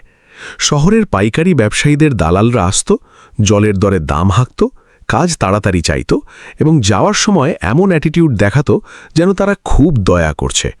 একজন দালাল বলল, কল্যাণীদি, তোমার ভাই তো কোটিপতি, তাও তুমি এত বার্গেন করো কেন? কল্যাণী শান্ত হেসে বলল, আমার হাতের শিল্প আর আমার ভাইয়ের ব্যাংক ব্যালেন্স দুটো আলাদা জিনিস গো দাদা। বিক্রম কথাটা শুনল। তার বুকের ভেতর সম্মান আর লজ্জা দুটোই একসাথে জেগে উঠল। কল্যাণী কখনো তাকে নিজের দারিদ্র্যের বোঝা বানায়নি, অথচ সে তার জীবনের সবচেয়ে বড় সাপোর্ট সিস্টেম হতে পারত। বিকেলে কল্যাণী নদী থেকে জল আনতে গেলে বিক্রমও সাথে গেল। নদীর ঘাট খুব একটা দূরে নয়, কিন্তু গ্রামের মানুষের কৌতূহলী দৃষ্টি তাদের বিদ্ধ করছিল। কেউ কেউ বিক্রমকে চিনে ফেলল, কেউ কল্যাণীর সাথে মজা করে বলল যে এবার তো দিন ফিরল। কল্যাণী কথাগুলো এড়িয়ে গেল। ঘাটে সে কলসি ভরতে নিচু হল, কিন্তু বিক্রম কলসিটা নিজেই তুলে নিল। কল্যাণী ব্যস্ত হয়ে বলল, ভাই, তোর তো অভ্যেস নেই। বিক্রম হেসে বলল, এই হাত কোটি টাকার প্রজেক্ট দাঁড় করিয়েছে, দিদির জলের কলসি কেন তুলতে পারবে না? কল্যাণীর চোখ আনন্দে চিকচিক করে উঠল। বাড়ি ফেরার পথে বিক্রম জিজ্ঞেস করল, দিদিভাই, তুই কখনো আমার কাছে কোনো হেল্প চাসনি কেন রে? কল্যাণী কিছুক্ষণ চুপ করে হাঁটতে লাগল। তারপর বলল, হেল্প চাওয়াটা কঠিন ছিল না রে, কিন্তু ভয় পেতাম পাছে তোর মনে হয় যে আমি তোর টাকার উপর অধিকার ফলাতে এসেছি। আর সত্যি বলতে ভাই, বোন যখন ভাইয়ের কাছে কিছু চায় তখন সে টাকা চায় না, আপনজন চায়। চেক পাঠানো খুব ইজি, কিন্তু তুই কেমন আছিস এই কথাটা মন থেকে জিজ্ঞেস করা অনেক বড় ব্যাপার। বিক্রম মাথা নিচু করে নিল। তার মনে হল সে বছরের পর বছর ধরে টাকা আর গিফটকেই সম্পর্কের সলিউশন ভেবে এসেছে, যেখানে আসল দরকার ছিল একটু ইমোশনাল অ্যাটাচমেন্টের। রাতে উনুনে রান্না হলো, মাটির পাত্রে ভাত, মুসুরির ডাল আর আলু ভাতে। বিক্রম বহু বছর পর এত তৃপ্তি করে খেল। প্রতিটা গ্রাস তাকে মায়ের হাতের কথা মনে করিয়ে দিচ্ছিল। অপু ধীরে ধীরে মামার সাথে ফ্রি হতে শুরু করল। সে তার স্কুলের প্রজেক্ট, সায়েন্স ফিকশন বই আর বড় হয়ে আর্কিটেক্ট হওয়ার স্বপ্নের কথা বলল। বিক্রম জিজ্ঞেস করল, তোর স্কুলের ফি কে দেয়? অপু বুক ফুলিয়ে বলল, মা, ও রাতেও জেগে পুতুল বানায়। শিশুর এই গর্ব বিক্রমকে ছিন্ন ভিন্ন করে দিল। বাচ্চাটা বাবাকে পায়নি, মামাকেও কাছে পায়নি, তবুও সে নিজের মাকে পৃথিবীর সবচেয়ে বড় সুপারহিরো মনে করে। সেই রাতেই পলাশপুর থেকে ফেরার পথে বিক্রম একটা সলিড ডিসিশন নিয়ে ফেলল, কিন্তু সে সেটাকে চ্যারিটি হিসাবে দেখাতে চাইল না। পরের দিন সে তার লিগ্যাল অ্যাডভাইজারকে ডাকল। সে নির্দেশ দিল যে তার কোম্পানির একটা বড় শোরুম, যেটা কলকাতার প্রাইম লোকেশনে আছে কিন্তু আপাতত বন্ধ, সেটা কল্যাণীর নামে ট্রান্সফার করা হোক। এর পাশাপাশি পলাশপুর এবং আশেপাশের গ্রামের নারীদের জন্য টেরাকোটা ও হস্তশিল্পের একটা কোঅপারেটিভ খোলা হবে, যেখানে কল্যাণী এমপ্লয়ি নয়, ডিরেক্টর হবে। লয়ার জিজ্ঞেস করল, এটা কি গিফট ডিড হবে নাকি পার্টনারশিপ? বিক্রম দৃঢ়তার সাথে বলল, গিফটও নয়, চ্যারিটিও নয়, এটাকে রাইট বা অধিকার লিখুন, আর ডিলেড জাস্টিস। যখন নন্দিনী এই খবরটা জানতে পারল, তখন বাড়িতে কুরুক্ষেত্র বেঁধে গেল। তুমি নিজের প্রাইম প্রপার্টি বিলিয়ে দিচ্ছ? সে প্রায় চিৎকার করে উঠল। বিক্রম খুব ঠান্ডা মাথায় বলল, আমি প্রপার্টি বিলোচ্ছি না, আমি প্রপার্টি ফেরাচ্ছি, যার মরাল রাইট তার কাছ থেকে কেড়ে নেওয়া হয়েছিল। নন্দিনী লজিক দিল যে বিজনেসে ইমোশনাল ডিসিশন সুইসাইডাল হয়। রুদ্রপ্রতাপ ফোনে মেয়েকে উস্কে দিলেন যে এক্ষুনি স্টেপ নাও, নইলে কাল আরও ডিমান্ড বাড়বে। নন্দিনীর ভয় এখন শুধু সোসাইটির ছিল না, প্রপার্টিরও হয়ে দাঁড়িয়েছিল। সে প্রথমবার বিক্রমকে একজন রাইভালের চোখে দেখল। ইগো যখন সম্পর্কের মাঝে দেওয়াল তোলে, তখন স্বামী স্ত্রীও দুই মেরুর বাসিন্দা হয়ে যায়। ভবানী দেবী নন্দিনীকে নিজের ঘরে ডাকলেন। দেওয়ালে রামকৃষ্ণের ছবি। তিনি বললেন, বৌমা, তোর ভয় হচ্ছে যে কল্যাণী তোর ভাগের প্রপার্টি নিয়ে নেবে, কিন্তু একবার ভেবে দেখ যে মেয়ে সারা জীবন অভাবের মধ্যেও কিচ্ছু চায়নি, সে আজ কি কেড়ে নেবে? আর যে ছেলে দিদির রাইট বোঝে, সে স্ত্রীর রাইটও কখনো ভুলবে না। তুই বিক্রমকে আটকাতে গিয়ে নিজেকেই ছোট করছিস। বড় মানুষ সে নয় যে ব্যাংক ব্যালেন্স জমায়, বড় সে যে নিজের ওয়েলথকে এথিক্সের সাথে ব্যালেন্স করতে জানে। নন্দিনী কোনো তর্ক করল না, কিন্তু প্রথমবার তার চুপ করে থাকাটাকে বড্ড ভারী মনে হল। বিক্রম কল্যাণীকে কলকাতায় ডাকল এবং লিগ্যাল পেপার্সগুলো তার সামনে রাখল। কল্যাণী খুব ভালো ইংরেজি পড়তে জানত না, কিন্তু কাগজের ওজন সে বুঝতে পারছিল। এসব কি? সে ভয় পেয়ে জিজ্ঞেস করল। বিক্রম বলল, তোর আইডেন্টিটি। শহরে শোরুম, গ্রামে কোঅপারেটিভ। তোর হাতের কাজ আর দালালদের নামে বিক্রি হবে না, তোর নিজের নামে হবে। কল্যাণী ঘাবড়ে গেল। ভাই, লোকে কি বলবে? দিদি হয়ে ভাইয়ের সম্পত্তি হাতিয়ে নিয়েছে। বিক্রম বলল, লোকে তখন কি বলেছিল যখন তুই আমার জন্য নিজের সোনার গয়না বিক্রি করে দিয়েছিলি? লোকে যা বলার বলুক, ধর্ম মানুষের গসিপের চেয়ে অনেক বড়। কল্যাণীর চোখ দিয়ে জল বেরিয়ে এলো। সে কাগজ নয়, বিক্রমের হাত দুটো ধরে ফেলল। আমার খুব ভয় লাগে রে, সে বলল। গরিব মানুষ হঠাৎ সম্মান পেলে লোকে তাকে সন্দেহের নজরে দেখে। আমি শুধু এটুকুই চেয়েছিলাম যে তুই আমাকে নিজের বলে মনে রাখিস। বিক্রম উত্তর দিল, আমি তোকে নিজের ভেবেছিলাম ঠিকই, কিন্তু দায়িত্ব পালন করিনি। এখন সেটা করব। এই শোরুম শুধু তোর জন্যে নয়, গ্রামের সেই সব নারীদের জন্যে হবে যারা নিজের ঘরে বসে চুপচাপ শিল্প বানায়, অথচ যাদের নাম কেউ কখনো জানতে পারে না। কল্যাণী ধীরে ধীরে মাথা নিচু করে নিল। কাগজে সই করার সময় তার হাত কাঁপছিল। তার মনে হল সে কোনো প্রপার্টির কাগজে নয়, নিজের চাপা পড়ে থাকা অস্তিত্বের উপর সই করছে। ভবানী দেবী তার কপালে হাত রেখে বললেন, মারে, এটা কোনো চ্যারিটি নয়, এটা তোর কর্মার রিটার্ন। এটাকে সংকোচ দিয়ে নয়, ব্লেসিংস দিয়ে অ্যাকসেপ্ট কর। নন্দিনী দূর থেকে দাঁড়িয়ে সবকিছু দেখছিল। তার বুকের ভেতর জেলাসি, ইনসিকিউরিটি আর কোথাও একটা খুব গভীরে গিল্টের বীজ একসাথে কাঁপছিল। সে এখনও নিজেকে চেঞ্জ করতে প্রস্তুত ছিল না, কিন্তু সত্যিটা তার ইগোর দেওয়ালে প্রথম ক্র্যাক তৈরি করে দিয়েছিল। সেই রাতে বিক্রম মায়ের ডায়েরিটা আবার খুলল এবং শেষের ব্ল্যাঙ্ক পেজে লিখল, আজ আমি দেরিতে হলেও নিজের দিদির নাম নিজের সাকসেস স্টোরিতে অ্যাড করতে শুরু করলাম। লেখার সময় তার চোখের সামনে কল্যাণীর রুক্ষ আঙ্গুলগুলো ভাসছিল, মাটির কাজে খসখসে হয়ে যাওয়া, কিন্তু ফোঁটা দেওয়ার সময় এতটাই কোমল যে একজন মানুষ তার পুরো চাইল্ডহুড সেখানে খুঁজে পেতে পারে। সে ডায়েরি বন্ধ করে ভগবানের সিংহাসনে রাখল। বাইরে হাওয়া বইছিল। দূরে কোথাও নাইট গার্ডের বাঁশি বাজল।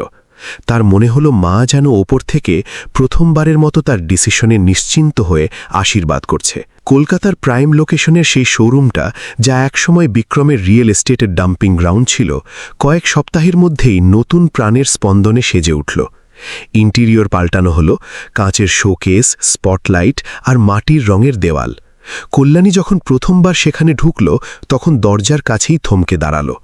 তার মনে হলো যেন তার হাতের অদেখা পরিশ্রমে হঠাৎ একটা গ্ল্যামারাস অ্যাড্রেস জুটেছে। বিক্রম ধীর স্বরে বলল, দিদিভাই ভেতরে চল, এটা তোর নিজের জায়গা। কল্যাণী ভেতরে পা রাখলে দেখল মেঝেতে দামি টাইলস, কিন্তু সেটা তার কাছে কোনো রাজপ্রাসাদের চেয়ে কম মনে হলো না। মেন দেওয়ালে একটা কাঠের বোর্ড লাগানো হয়েছিল, কল্যাণী টেরাকোটা আর্টস। সে নামটা পড়তে পারল। বিক্রম তাকে স্পেলিং করে শোনাল। নিজের নামের স্পেলিং এত বড় করে লেখা দেখে তার গায়ে কাঁটা দিয়ে উঠল। সারা জীবন সে দালালদের জন্য কাজ করেছে, শহরের বাবুদের বাড়ির ডেকোরেশনের জন্য পুতুল গড়েছে, কিন্তু তার নিজের নাম কখনো কোনো লেবেলে ছাপা হয়নি। পলাশপুরের 5 জন নারী সেদিন তার সাথে কলকাতায় এসেছিল। মিনতিদি, সুমিত্রা, জামিলা, রতনবাই আর লক্ষ্মী। সবার ব্যাকগ্রাউন্ড আলাদা, কিন্তু অভাবের রং প্রায় একই রকম। কারোর স্বামী ড্রাঙ্কার্ড, কেউ উইডো, কেউ মেয়ের বিয়ের জন্য হাড়ভানা খাটুনি খাটত। তারা শোরুমে রাখা ভেলভেটের সোফাগুলোতে বসতেও ভয় পাচ্ছিল, যেন শহরের সোফা গরিব শরীরের ভার সইতে পারবে না। কল্যাণী হাত দিয়ে তাদের ইশারা করল, বোনেরা বস। সে বলল, আজ থেকে এখানে আমাদের হাতের কাজ আর মাথা নিচু করে বিক্রি হবে না। বিক্রম সবার সামনে ডিক্লেয়ার করল যে প্রোডাক্টের প্রাইসিং সেটাই ঠিক হবে যা শিল্পীর মর্যাদার যোগ্য হয়। মিডলম্যানরা এখন আর তাদের ঘাম অর্ধেক দামে কিনবে না। প্রতিটা মাটির গয়না, পুতুল আর ডেকোরেটিভ আইটেমে যে বানিয়েছে তার নামের ট্যাগ থাকবে। কল্যাণী এ কথা শুনে একই সাথে নার্ভাস ও প্রাউড ফিল করল। তার মনে পড়ল কিভাবে বছরের পর বছর দালালরা তার কাজ নিয়ে খুঁত ধরত, যে রং কাঁচা, শেপ ঠিক নেই, মার্কেট ডাউন, এবং পরে সেই একই জিনিস বুটিকে 10 গুণ দামে বিক্রি হতো। আজ প্রথমবার গেমের রুলস বদলাচ্ছে। শোরুমের ইনগ্রেশনের দিন বিক্রম কোনো গ্র্যান্ড পার্টি দেয়নি। সে একজন পুরোহিত ডাকল, নারকেল ফাটালো এবং ভবানী দেবীকে প্রদীপ জ্বালাতে বলল। নন্দিনীও এসেছিল, কিন্তু তার মুখে কোনো এক্সপ্রেশন ছিল না। সে ডিজাইনার শাড়ি পরেছিল, কিন্তু একদম চুপচাপ ছিল। রুদ্রপ্রতাপ রায় আসতে অস্বীকার করেছিলেন এবং ফোনে শুধু বলেছিলেন যে ইমোশনাল প্রজেক্ট কখনো প্রফিটেবল বিজনেস হয় না। বাবার কথাটা নন্দিনীর কাছে লজিক্যাল মনে হয়েছিল, কিন্তু ভবানী দেবীর চোখে সেদিন এমন একটা জাঁকজমক ছিল যে সে ওপেনলি কোনো কমেন্ট করতে পারল না। ভেতরে কোথাও একটা ইনহিবিশন কাজ করছিল। ভবানী দেবী কল্যাণীর কপালে সিঁদুর পরিয়ে বললেন, মারে, তোর হাতের এই মাটি এখন শুধু পেট ভরাবে না, অনেক ঘরের প্রদীপ জ্বালাবে। কল্যাণী তার পা ছুঁয়ে প্রণাম করল। নন্দিনী দেখল যে ভবানী দেবীর ব্লেসিংস কল্যাণী যতটা ইজিলি পাচ্ছে, সে নিজে এত বছরেও তা পায়নি। তার ভেতরে জেলেসি হল। সে ভাবল, শুধু পভার্টি আর ইমোশন দিয়ে কি কেউ এত রেসপেক্ট পেতে পারে? তারপর সে নিজেকে বোঝালো, না, সে ভাবল, এগুলো শুধু ইনিশিয়াল সেন্টিমেন্ট। বিজনেসে প্রফিট আর লসই লাস্ট কথা বলে। কোঅপারেটিভ শুরু হলে ইনিশিয়াল লেভেলে বেশ কিছু চ্যালেঞ্জেস দেখা দিল। শহরের যে দালালরা কল্যাণী এবং তার মতো নারীদের কাছ থেকে সস্তায় কাজ নিত, তারা সিন্ডিকেট বানালো। কেউ রিউমার ছড়ালো যে গ্রামের মহিলাদের কাজের কোনো কনসিস্টেন্সি নেই। কেউ বলল যে বিক্রম নিজের দিদির জন্য আসল বিজনেস নষ্ট করছে। একজন বড় বায়ার পুরনো পেমেন্ট আটকে দিল। বিক্রম প্রথমবার রিয়েলাইজ করল যে জাস্টিস শুধু আইডিয়ালিস্টিক স্পিচ দিয়ে আসে না। এটা সেই সব মানুষকে আনকমফোর্টেবল করে যাদের সাকসেস অন্যের এক্সপ্লয়টেশনের উপর দাঁড়িয়ে আছে। কিন্তু এবার সে ব্যাকআউট করতে রাজি ছিল না। কল্যাণী প্রতিদিন সকালে বাস ধরে আসত। রাস্তায় জার্নি, ফিজিক্যাল টায়ার্ডনেস, কিন্তু তার মুখে নতুন রেসপন্সিবিলিটির এক অদ্ভুত গ্লো ছিল।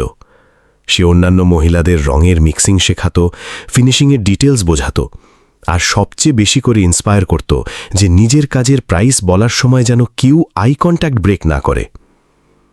অনেক সময় সে নিজেও নার্ভাস হতো, কিন্তু অন্যদের কারেজ দিতে গিয়ে তার নিজের কনফিডেন্সও বিল্ড আপ হতো। অপু স্কুল থেকে ফিরে সন্ধে বিলিংয়ের কাজ দেখত। বাচ্চাটা প্রাউডলি বলতো, এটা আমার মায়ের কোম্পানি। আর এই সেন্টেন্সটাই কল্যাণীর লাইফের সবচেয়ে বড় অ্যাচিভমেন্ট হয়ে দাঁড়ালো। এদিকে বাংলোর অ্যাটমসফিয়ার খুব একটা পিসফুল ছিল না।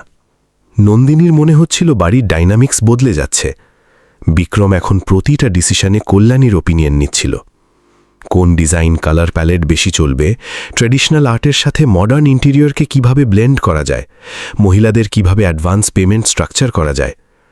নন্দিনী এই সব কিছুর মধ্যে নিজের ইম্পর্টেন্স কমে যাওয়াটা ফিল করছিল। সে বেশ কয়েকবার আর্গুমেন্ট করেছে যে বিজনেসের ডিসিশন প্রফেশনালসদের থেকে নেওয়া উচিত, আনএডুকেটেড মহিলাদের কাছ থেকে নয়। বিক্রম খুব পেশেন্সের সাথে রিপ্লাই দিয়েছিল যে এক্সপিরিয়েন্স শুধু এসি কনফারেন্স রুমেই থাকে না, মাটি মাখা আঙুলেও থাকে। একদিন সন্ধে রুদ্রপ্রতাপ হঠাৎ বাংলোতে এলেন। তার মুখ সিভিয়ার এবং গলার স্বরে সে পুরনো কর্পোরেট অ্যারোগেন্স। তিনি বিক্রমকে বললেন যে মার্কেটে তার এই ভেঞ্চার নিয়ে সবাই মক করছে, তুমি তোমার ব্র্যান্ড ইমেজ ডিস্ট্রয় করছো। তিনি ওয়ার্নিং দিলেন, ভিলেজ কোঅপারেটিভ, গরিবদের নাম লেখা, এগুলো এনজিওর প্ল্যাটফর্মে ভালো লাগে, হার্ডকোর বিজনেসে নয়। বিক্রম তার কথা শুনল, তারপর খুব শান্ত গলায় বলল, হয়তো আমাদের বিজনেস এখন শুধু প্রফিট মার্জিনের নয়, কোর ভ্যালিউজেরও হবে। রুদ্রপ্রতাপ মক করে হাসলেন, ভ্যালিউজ দিয়ে ব্যাংকের ইএমআই পে করা যায় না। বাবার কথায় নন্দিনী কনফিডেন্স পেল। রাতে সে বিক্রমকে বলল যে তার উচিত বাবার অ্যাডভাইস শোনা। তুমি কল্যাণীদির হেল্প করতে চাও, ফাইন, কিন্তু এভাবে পুরো বিজনেস মডেল চেঞ্জ করা ঠিক নয়। সোসাইটিতে আমাদের একটা ইমেজ আছে, লোকে বলছে যে দিদি তোমাকে ব্রেন ওয়াশ করেছে। বিক্রম টায়ার্ড গলায় জিজ্ঞেস করল, তুমি সোসাইটির গসিপ বেশি দেখতে পাও নাকি আমার দিদির স্ট্রাগলটা? নন্দিনী উত্তর দিল, আমি আমাদের ফিউচার দেখতে পাই। বিক্রম বলল, ফিউচার তখনই সাস্টেইন করবে যখন পাস্টের ডেট, ঋণ অ্যাকনলেজ করা হবে। দুজনের মাঝে এক লম্বা সাইলেন্স তৈরি হলো। কোঅপারেটিভের ফার্স্ট বিগ অর্ডার এলো কলকাতার একটা হেরিটেজ হোটেলের ইন্টিরিয়ার ডেকোরেশনের জন্য। 50টা বড় টেরাকোটা ল্যাম্পশেড, 20টা ওয়াল পিস এবং রিসেপশনের জন্য একটা ম্যাসিভ মাটির মিউরাল। অর্ডার নেওয়ার সময় কল্যাণীর হাত কাঁপছিল। এত স্কেলের কাজ সে কখনো একা হ্যান্ডেল করেনি। বিক্রম বলল, ভয় পাস না, আমি ব্যাকআপে আছি। কল্যাণী উত্তর দিল, ভাই, ব্যাকআপে থাকার মানে শুধু কাজ শেয়ার করা নয়, ট্রাস্ট শেয়ার করা। যদি বোনেদের কাজে কোনো মাইনার ফল্ট হয় তবে পেনাল্টি চার্জ করিস না। বিক্রম হেসে বলল, আমি তো তোর থেকেই আসল বিজনেস এথিক্স শিখতে শুরু করেছি। কোয়ালিটির আগে ইন্টেনশন দেখতে হয়। কাজ শুরু হলে কোঅপারেটিভ রাত অবধি ফাংশন করত। মাটির ছাঁচ তৈরি হতো, মহিলাদের ফোকাসড কথাবার্তা চলত। কেউ ভাটিয়ালি গাইত, কেউ নিজের ডোমেস্টিক ভায়োলেন্সের স্টোরিকে জোকসে কনভার্ট করে নিত। কল্যাণী সবার স্ট্রেস দেখে চা করে খাওয়াত। সুমিত্রার মেয়ের ডেঙ্গু হলে কল্যাণী তার শিফটটা নিজে কাভার করত। জমিলার চোখের পাওয়ার কমে গেলে অপু তাকে বড় লাইটের ব্যবস্থা করে দিত। এটা শুধু কমার্শিয়াল স্পেস ছিল না, এটা সেই সব মহিলাদের একটা সেফ হেভেন হয়ে উঠছিল, যাদের নিজেদের ঘরে শুধু লেবার হিসেবেই ট্রিট করা হতো, হিউম্যান বিইং হিসেবে নয়। ডেডলাইনের মধ্যেই কাজ কমপ্লিট হলো। ক্লায়েন্ট যখন ইন্সপেকশন করল, সে লিটারালি মেসমারাইজড হয়ে গেল। সে বলল যে হ্যান্ডক্রাফটেড ফিনিশিংয়ে এমন সোল মেশিনের কাজে পাওয়া ইম্পসিবল। সে ফুল পেমেন্টের পাশাপাশি একটা বোনাস অ্যামাউন্টও দিল। বিক্রম সেই দিনই সব মহিলাদের তাদের অ্যাকচুয়াল প্রফিট শেয়ার দিয়ে দিল। মিনতিদি যখন প্রথমবার নিজের হাতে এতগুলো ক্যাশ দেখল, সে কেঁদে ফেলল। আমি আমার স্বামীর ধার শোধ করে দেব, সে বলল। কল্যাণী তাকে জড়িয়ে ধরল। সেই মোমেন্টে বিক্রম রিয়ালাইজ করল যে মানি যখন রাইট পার্সনের হাতে পৌঁছায় তখন তা শুধু ডিজিট থাকে না, তা কোনো ফ্যামিলির ডিগনিটি, কোনো চাইল্ডের এডুকেশন বা কোনো নারীর ফ্রিডম হয়ে দাঁড়ায়। নন্দিনীও শোরুমের সাকসেসের নিউজ পাচ্ছিল। সে বাইরে থেকে ইনডিফারেন্ট দেখাতো, কিন্তু ভেতরে ভেতরে একটা কনফ্লিক্ট চলছিল। যে প্রজেক্টটাকে সে পিওর সেন্টিমেন্ট ভেবেছিল তা এখন রেপুটেশন বিল্ড করছিল। কিছু লিডিং নিউজ পেপারে লাইফস্টাইল সাপ্লিমেন্টে সেন্টারটা নিয়ে ফিচার ছাপা হলো, reviving rural art, the women behind the clay. আর্টিকেলে কল্যাণীর স্পেশাল মেনশন ছিল, বিক্রমেরও। ভবানী দেবী পেপার কাটিংটা ড্রয়িং রুমের টেবিলে রেখেছিলেন। নন্দিনী চুপচাপ সেটা পড়ল। সেখানে কোথাও তার কন্ট্রিবিউশন বা নাম ছিল না। তার মনে হলো যেন এই সাকসেস স্টোরিতে তাকে ডেলিবারেটলি সাইডলাইন করা হচ্ছে। এর মাঝেই রুদ্রপ্রতাপ নিজের পাওয়ার প্লে শুরু করলেন। যে সাপ্লায়ারদের কাছ থেকে বিক্রম র মেটেরিয়াল পেত, তাদের মধ্যে দুজন হঠাৎ করে প্রাইস হাইক করে দিল। বিক্রমের রেগুলার ব্যাংকার হঠাৎ পুরনো লোনের লিমিটের ওপর রেস্ট্রিকশনস ইম্পোজ করল। একজন কোর ইনভেস্টর জানালো যে মার্কেটে সেন্টিমেন্ট উইক হচ্ছে, কারণ বিক্রম ইমোশনাল ডিসিশন নিচ্ছে, তাই ফার্দার ফান্ডিং হোল্ডে থাকবে। বিক্রম বুঝতে পারল যে এগুলো কোইন্সিডেন্স নয়, এগুলো ক্যালকুলেটেড মুভস। সে সোজা রুদ্রপ্রতাপের অফিসে গেল। আপনি কি আমার পেশেন্স টেস্ট করছেন? সে ডিরেক্টলি জিজ্ঞেস করল। রুদ্রপ্রতাপ কোল্ড গলায় বললেন, আমি তোমাকে রিয়ালিটি চেক দিচ্ছি। বিক্রম উত্তর দিল, রিয়ালিটি এটাও যে যাদের আপনি মার্জিনারাইজড মনে করেন তারাই এই বিজনেসের রিয়েল অ্যাসেট। আপনার ইনফ্লুয়েন্স হয়তো টেম্পোরারি হার্ডলস ক্রিয়েট করতে পারে, কিন্তু ওদের ডেডিকেশনকে স্টপ করতে পারবে না। রুদ্রপ্রতাপ স্মার্ক করে বললেন, আইডিয়ালিজমের সেলফ লাইফ খুব শর্ট হয়। বিক্রম জবাব দিল, বাট কার্মার ইম্প্যাক্ট লাইফ টাইম থাকে। মিটিংটা আনরিজলভড থাকল, কিন্তু রিলেশনের ফাটলটা ওয়াইড ওপেন হয়ে গেল। বিক্রম ড্রাইভ করে ফেরার সময় বুঝতে পারল যে আপকামিং ডেজগুলো বেশ রাফ হবে, কিন্তু সারপ্রাইজিংলি তার আগের মতো প্যানিক হচ্ছিল না। হয়তো মানুষ যখন মরাল হাইগ্রাউন্ডে থাকে তখন ফাইন্যান্সিয়াল লসের ফিয়ারটা সাবসাইড করে যায়। সেন্টার ওপেনিংয়ের 1 মাস পর বিক্রম ডিসাইড করল যে একটা প্রাইভেট এক্সিবিশন হোস্ট করা হবে, যেখানে ফ্যামিলি আর এলিট সার্কেলকে কল্যাণী ও তার টিমের ক্রাফটসম্যানশিপ শোকেস করা হবে। নন্দিনী এটাকেও একটা ইউজলেস পিআর স্টান্ট মনে করল, কিন্তু বিক্রম বলল যে হাতগুলো ওই মাস্টারপিস বানিয়েছে তারা আর ব্যাকগ্রাউন্ডে হিডেন থাকবে না। বাংলোর ড্রয়িং রুমে এবার কোনো কনভেনশনাল ডেকোরেশন ছিল না। ইম্পোর্টেড ফ্লাওয়ার্সের জায়গায় সেন্টারের মহিলারা মাটির প্রদীপ আর টেরাকটার তোরণ লাগিয়েছিল। শ্যান্ডেলিয়ারের বদলে হ্যান্ড পেইন্টেড মাটির ল্যাম্পস। নন্দিনী সবকিছু অবজার্ভ করল এবং সাবকনশিয়াসলি অ্যাডমিট করল যে সিম্পলিসিটির মধ্যেও একটা র স্টাইল স্টেটমেন্ট থাকে, কিন্তু সে এই কথা কাউকে এক্সপ্রেস করল না। এক্সিবিশনের দিন কল্যাণী খুব নার্ভাস ছিল। সে একটা সিম্পল তাঁতের শাড়ি পরেছিল, যেটা সে নিজেই সুতোর কাজ করে ডিজাইন করেছিল। বিক্রম তাকে হলের একদম সেন্টারে দাঁড় করালো, ওই একই হল যেখানে একসময় পুরনো শাড়ি দিয়ে রিয়ালিটি এক্সপোজ হয়েছিল। আজ সেটা তার ক্রিয়েশনের গ্যালারিতে ট্রান্সফর্মড। দেওয়ালে টেরাকটা প্যানেলস, টেবিলে জুয়েলারি এবং প্রতিটা পিসের নিচে আর্টিস্টের নাম লেখা। গেস্টরা এসে আর্টওয়ার্ক দেখত এবং সারপ্রাইজড হয়ে জিজ্ঞেস করত যে এই স্কেল কোন ইনস্টিটিউটের। কল্যাণী খুব হাম্বেলভাবে উত্তর দিত, এটা আমাদের জীবনের এক্সপিরিয়েন্স। ভবানী দেবী এক কোণে বসে প্রাউডলি সবকিছু ওয়াচ করছিলেন। তিনি নন্দিনীকে কাছে ডেকে বললেন, দেখ বৌমা, যখন কাউকে জেনুইন রেসপেক্ট দেওয়া হয় তখন নিজের স্টেটাস কমে না, বরং মাল্টিপ্লাই হয়। নন্দিনী কিছু রিভার্ট করল না। তার চোখ ছিল কল্যাণীর ওপর, যে প্রতিটা কমপ্লিমেন্টে মাথা নিচু করে থ্যাঙ্কস জানাচ্ছিল, যেন সাকসেসটাকেও সে মাটির মতোই নরমভাবে হ্যান্ডেল করছে। নন্দিনীর ফ্ল্যাশব্যাক হল যে সে এই মানুষটাকেই পেছনের লনে পাঠিয়েছিল। ওই মেমোরিটা তার ভেতরে একটা গিল্ট ট্রিপ ট্রিগার করল। সে চাইছিল যে এই ফিলিংটা অ্যাঙ্গারে কনভার্ট হোক, কিন্তু প্রথমবার সেটা পিওর শেমে টার্ন করছিল। সবাই যখন গ্যাদার করল, বিক্রম কোনো স্পেশাল পোডিয়াম ইউজ করল না। সে সবার সেম লেভেলে দাঁড়িয়ে স্পিচ শুরু করল। আজ আমি কোনো নিউ ভেঞ্চার লঞ্চ করছি না, রাদার আমার লাইফের একটা মেজর ব্লাইন্ড স্পটকে কারেক্ট করছি। এই কোঅপারেটিভের ফাউন্ডেশন আমার দিদি কল্যাণীর স্যাক্রিফাইসের ওপর। সে আমাকে সাপোর্ট করেছে, নার্চার করেছে, নিজের বেসিক নিডস কম্প্রোমাইজ করেছে, ড্রিমস গিভ আপ করেছে। আমি খুব লেট রিয়েলাইজ করেছি যে আমার সাকসেস মনোপলি নয়। আজ থেকে আমাদের প্রতিটা আর্টওয়ার্কে মেকারের নাম থাকবে এবং প্রফিটের একটা ডাইরেক্ট পার্সেন্টেজ তাদের অ্যাকাউন্টে যাবে। হলে পিন ড্রপ সাইলেন্স, কিন্তু সেটা অকওয়ার্ড নয়, রেসপেক্টফুল সাইলেন্স। বিক্রম কন্টিনিউ করল, লাস্ট ভাইফোঁটার দিন যখন দিদিভাই এসেছিল, তাকে আমার নিজের বাড়িতেই তার ফাইন্যান্সিয়াল স্টেটাস দিয়ে জাজ করা হয়েছিল। সেদিন আমার কপালে শুধু চন্দন পড়েনি, একটা লাইফ টাইম কোয়েশ্চেন মার্কও পড়েছিল। আমি আজ সেই কোয়েশ্চেনের আনসার দেওয়ার প্রসেস শুরু করলাম।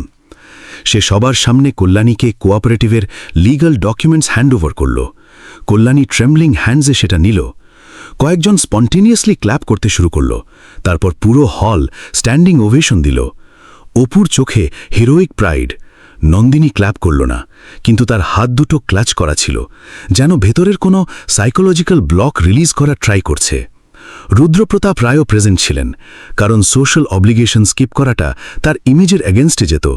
তিনি নিচু গলায় একজন বিজনেস টাইকুনকে বললেন যে এটা পিওর ড্রামা, কিন্তু সেই টাইকুন রিপ্লাই দিলেন, ড্রামা হোক বা রিয়ালিটি, মার্কেটে এথিক্যাল কনজিউমারিজমের ডিমান্ড বাড়ছে। Bikram is on the right track. রুদ্রপ্রতাপের ফেস রিজিড হয়ে গেল। প্রথমবার তার মনে হল যাকে তিনি ইমোশনাল ফুলিশনেস ভাবছিলেন তা হয়তো একটা ভিশনারি মুভ, কিন্তু তার ইগো ইমিডিয়েটলি তাকে ডিফেন্ড করল যে লেটস সি কতদিন এটা সাস্টেইন করে। কার্মার ফার্স্ট স্ট্রাইক মানুষ সাধারণত ডিনায়ালে বুড়িয়ে দেয়। ইভেন্টের শেষে কল্যাণী স্পিচ দিতে হেজিটেট করছিল, কিন্তু ভবানী দেবী পুশ করলেন, মা, আজ তোর ভয়েস সবার শোনা উচিত। কল্যাণী মাইক হাতে নিয়ে অনেকক্ষণ সাইলেন্ট রইল, তারপর বলল, আমি বেশি পড়াশোনা করিনি, কর্পোরেট ওয়ার্ডস জানি না। আমি শুধু এইটুকু জানি যে মাটির পুতুল বানাতে গেলে আগে মাটিকে অনেকবার ভাঙতে হয়, ছানতে হয়। জীবনটাও ঠিক এমনই, কষ্ট না পেলে মানুষের শেপ ঠিক হয় না। আমার ভাই আজ যা করেছে তা কোনো ফেভার নয়, এটা রিলেশনের হিলিং। ওপরওয়ালা করুন এই হিলিং যেন শুধু আমাদের ফ্যামিলিতে নয়, সবার লাইফেই হয়। তার ইমোশন শুনে অনেক এলিট উইমেন ইমোশনাল হয়ে পড়লেন। নন্দিনী রিয়েলাইজ করল যে কল্যাণী তাকে ওপেনলি ব্লেম করেনি, যদিও তার ফুল রাইট ছিল। সে স্টেজ থেকে নামতে থাকা কল্যাণীকে দেখল আর হঠাৎ সেই পুরনো শাড়ির ইনসিডেন্টটা ভিজুয়ালাইজ করল। সে রিয়েলি ভাবতে শুরু করল, যদি তার নিজের রিয়েল সিস্টারের সাথে এমন হতো তবে কি সে টলারেট করতে পারত? এই কোয়েশ্চেনটা প্রথমবার তার ভেতরে এমপ্যাথির ডোর ওপেন করে দিল। কিন্তু ট্রান্সফরমেশন ওভারনাইট হয় না। অ্যারোগেন্স অনেক পুরনো ভাইরাসের মতো, একটা মেডিসিনেই সব সিমটম যায় না, কিন্তু ইমিউনিটি বিল্ড হওয়া শুরু হয়। রাতে গেস্টরা লিভ করার পর বিক্রম কল্যাণীকে স্টে করার রিকোয়েস্ট করল। কল্যাণী স্মাইল করে বলল, ভাই, কাল সকালে সেন্টারে অনেক কাজ, আমাকে আজই ফিরতে হবে। বিক্রম বলল, এখন তো এই ডিরেক্টর, একটু রিল্যাক্স তো করতে পারিস। কল্যাণী রিপ্লাই দিল, ডিরেক্টর হওয়ার মানে রিল্যাক্স করা নয়, বাকিদের রেসপন্সিবিলিটি নেওয়া। বিক্রম হেসে ফেলল। অপু মামার কাছ থেকে প্রমিস নিল যে নেক্সট উইকেন্ডে সে গ্রামে গিয়ে অপুর ড্রয়িং খাতা দেখবে। বিক্রম সিরিয়াসলি বলল, এবার আর প্রমিস ব্রেক হবে না। কল্যাণী তার কপালের দিকে তাকাল, চন্দনের হালকা দাগ তখনও আছে। কল্যাণী যখন মেইন ডোর দিয়ে বেরোচ্ছিল, নন্দিনী সেখানে দাঁড়িয়েছিল। আই কন্ট্যাক্ট হল। ফিউ সেকেন্ডস কেউ কোনো ওয়ার্ড এক্সচেঞ্জ করল না। নন্দিনী বলতে চাইছিল যে আজকের কালেকশনটা স্টানিং ছিল, কিন্তু ওয়ার্ডসগুলো থ্রোটে এসে স্টাক হয়ে গেল। কল্যাণী নিজেই হাত জোড় করে বলল, আসি বৌমা, ঠাকুর যেন আপনাদের সব ভালো করেন। এটা সেই একই মহিলা যাকে সে মোস্ট হিউমিলিয়েট করেছিল, এবং সেই আজ তার বাড়িতে পজিটিভ ভাইবস দিয়ে যাচ্ছে। নন্দিনী খুব লো ভয়েসে বলল, টেক কেয়ার। কল্যাণী নড করল। এটা ফরগিভনেস ছিল না, কিন্তু হয়তো গিল্ট অ্যাকনলেজ করার ফার্স্ট স্টেপ ছিল। সেই রাতে নন্দিনী নিজের ওয়াক ইন ক্লজেটে অনেকক্ষণ দাঁড়িয়ে রইল। মিররের সামনে রাখা ডিজাইনার জুয়েলারিগুলো শাইন করছিল, কিন্তু সেগুলোর স্পার্কেল আজ তার কাছে বড্ড ফেক মনে হল। সে ওয়ার্ড্রোব খুলে দেখল, সেখানে এমন অনেক এক্সপেন্সিভ শাড়ি হ্যাং করা আছে যা সে হার্ডলি একবার পরেছে। তার সেই পুরনো শাড়ির কথা স্ট্রাইক করল যা সে কল্যাণীকে দিয়েছিল। সে আয়াকে কল করে জিজ্ঞেস করল, শাড়িটা কোথায়? আয়া বলল, ম্যাডাম, সাহেব ওটা আলাদা করে তার ট্রাঙ্কে রেখে দিয়েছিলেন। নন্দিনী ওটা আনল। স্পটটা তখনও আছে, কালারটা ফেডেড। সে প্রথমবার এটাকে শুধু একটা ফ্যাব্রিক হিসেবে নয়, নিজের কার্মার রিমাইন্ডার হিসেবে দেখল। নন্দিনী শাড়িটা কোলে নিয়ে ফ্লোরে বসে পড়ল। তার চাইল্ডহুড মেমোরিজ ট্রিগার করল, যখন তার বাবা বলতেন যে ওয়ার্ল্ড তাকেই স্যালিউট করে যার ব্যাংক ব্যালেন্স হেভি। মা সাইলেন্ট থাকতেন, কিন্তু অনেক সময় হেল্পার্সদের ফ্রেশ ফুড শেয়ার করতেন, লেফট ওভার্স নয়। নন্দিনী তখন লজিক বুঝত না। আজ তার ফিল হল, হয়তো মায়ের ভেতরে এমন এক এথিক্স ছিল যা বাবার ক্যাপিটালিজমের মধ্যে মিসিং ছিল। তার চোখে টিয়ার্স এলো, কিন্তু সে স্টিল রেজিস্ট করছিল, কারণ কাদার মানে হল ইগো সারেন্ডার করা, আর সে এখনও সেই এজে দাঁড়িয়েছিল। মিনওয়াইল বিক্রম মায়ের ডায়েরি নিয়ে বসেছিল। সে আজকের ডেট লিখল এবং নিচে অ্যাড করল, আজ দিদি বলেছে মাটিকে ভাঙতে হয় শেপ দেওয়ার জন্য। আমার বাড়িতেও একটা ভাঙন এসেছে, কিন্তু আই হোপ এটাই নতুন করে গড়ার first phase. Say lamp of করে দিল আর রুম ডার্ক হয়ে গেল, কিন্তু ভেতরে একটা সলিড পিস ছিল। সে জানত যে ব্যাটল ওভার হয়নি, রুদ্রপ্রতাপের রিভেঞ্জ, মার্কেট পলিটিক্স, নন্দিনীর ইমোশনাল কনফ্লিক্ট সবই ওয়েট করছে। কিন্তু এখন তার কাছে একটা ক্লিয়ার ভিশন ছিল। সে রিয়েলাইজ করেছিল যে ভাইফোঁটার প্রোটেকশনের প্রমিস শুধু ফিজিক্যাল ডেঞ্জার থেকে সেভ করা নয়, নিজের ফ্যামিলিকেও টক্সিসিটির হাত থেকে সেভ করা।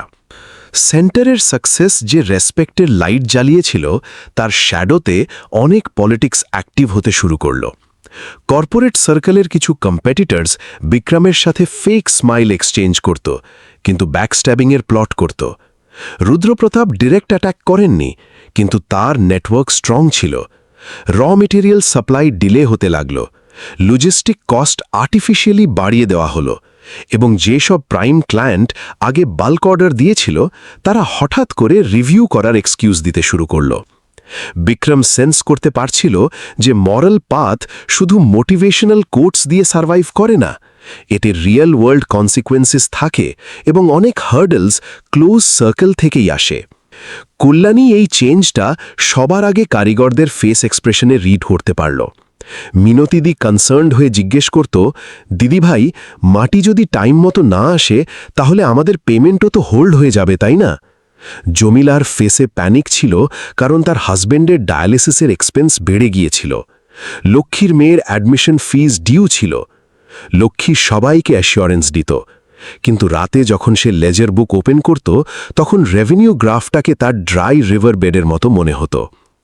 বিক্রম পার্সোনাল অ্যাকাউন্ট থেকে ফান্ড ইনজেক্ট করার অফার দিল, কিন্তু কল্যাণী রিজেক্ট করল। ভাই, আমরা সাপোর্ট নেব, কিন্তু ক্রাচেজে ভর করে নয়। কাজ যেন স্টপ না হয়, শুধু সেই লজিস্টিকটা দেখো। নন্দিনী ডিস্টেন্স থেকে এই ক্রাইসিসটা ওয়াচ করছিল। তার ভেতরে দুটো পার্সোনা ক্ল্যাশ করত। একটা বলতো যে বাবাই প্র্যাকটিক্যাল ছিল, গরিব আর ইমোশনকে মেইনস্ট্রিম বিজনেসে মিক্স করার রেজাল্ট এমনই ডিজাস্ট্রাস হয়। আরেকটা ইনার ভয়েস লো পিচে কোয়েশ্চেন করত, যদি এই সেন্টার শাটডাউন হয়ে যায় তাহলে ওই উইমেনগুলোর ফ্যামিলিতে নেক্সট মিলটা কিভাবে আসবে। সে এই সেকেন্ড ভয়েসটাকে ভয় পেত, কারণ যখন মাইন্ডে এম্প্যাথি স্পেস পায় তখন পুরনো ইগোর ওয়াল ক্র্যাক হতে শুরু করে।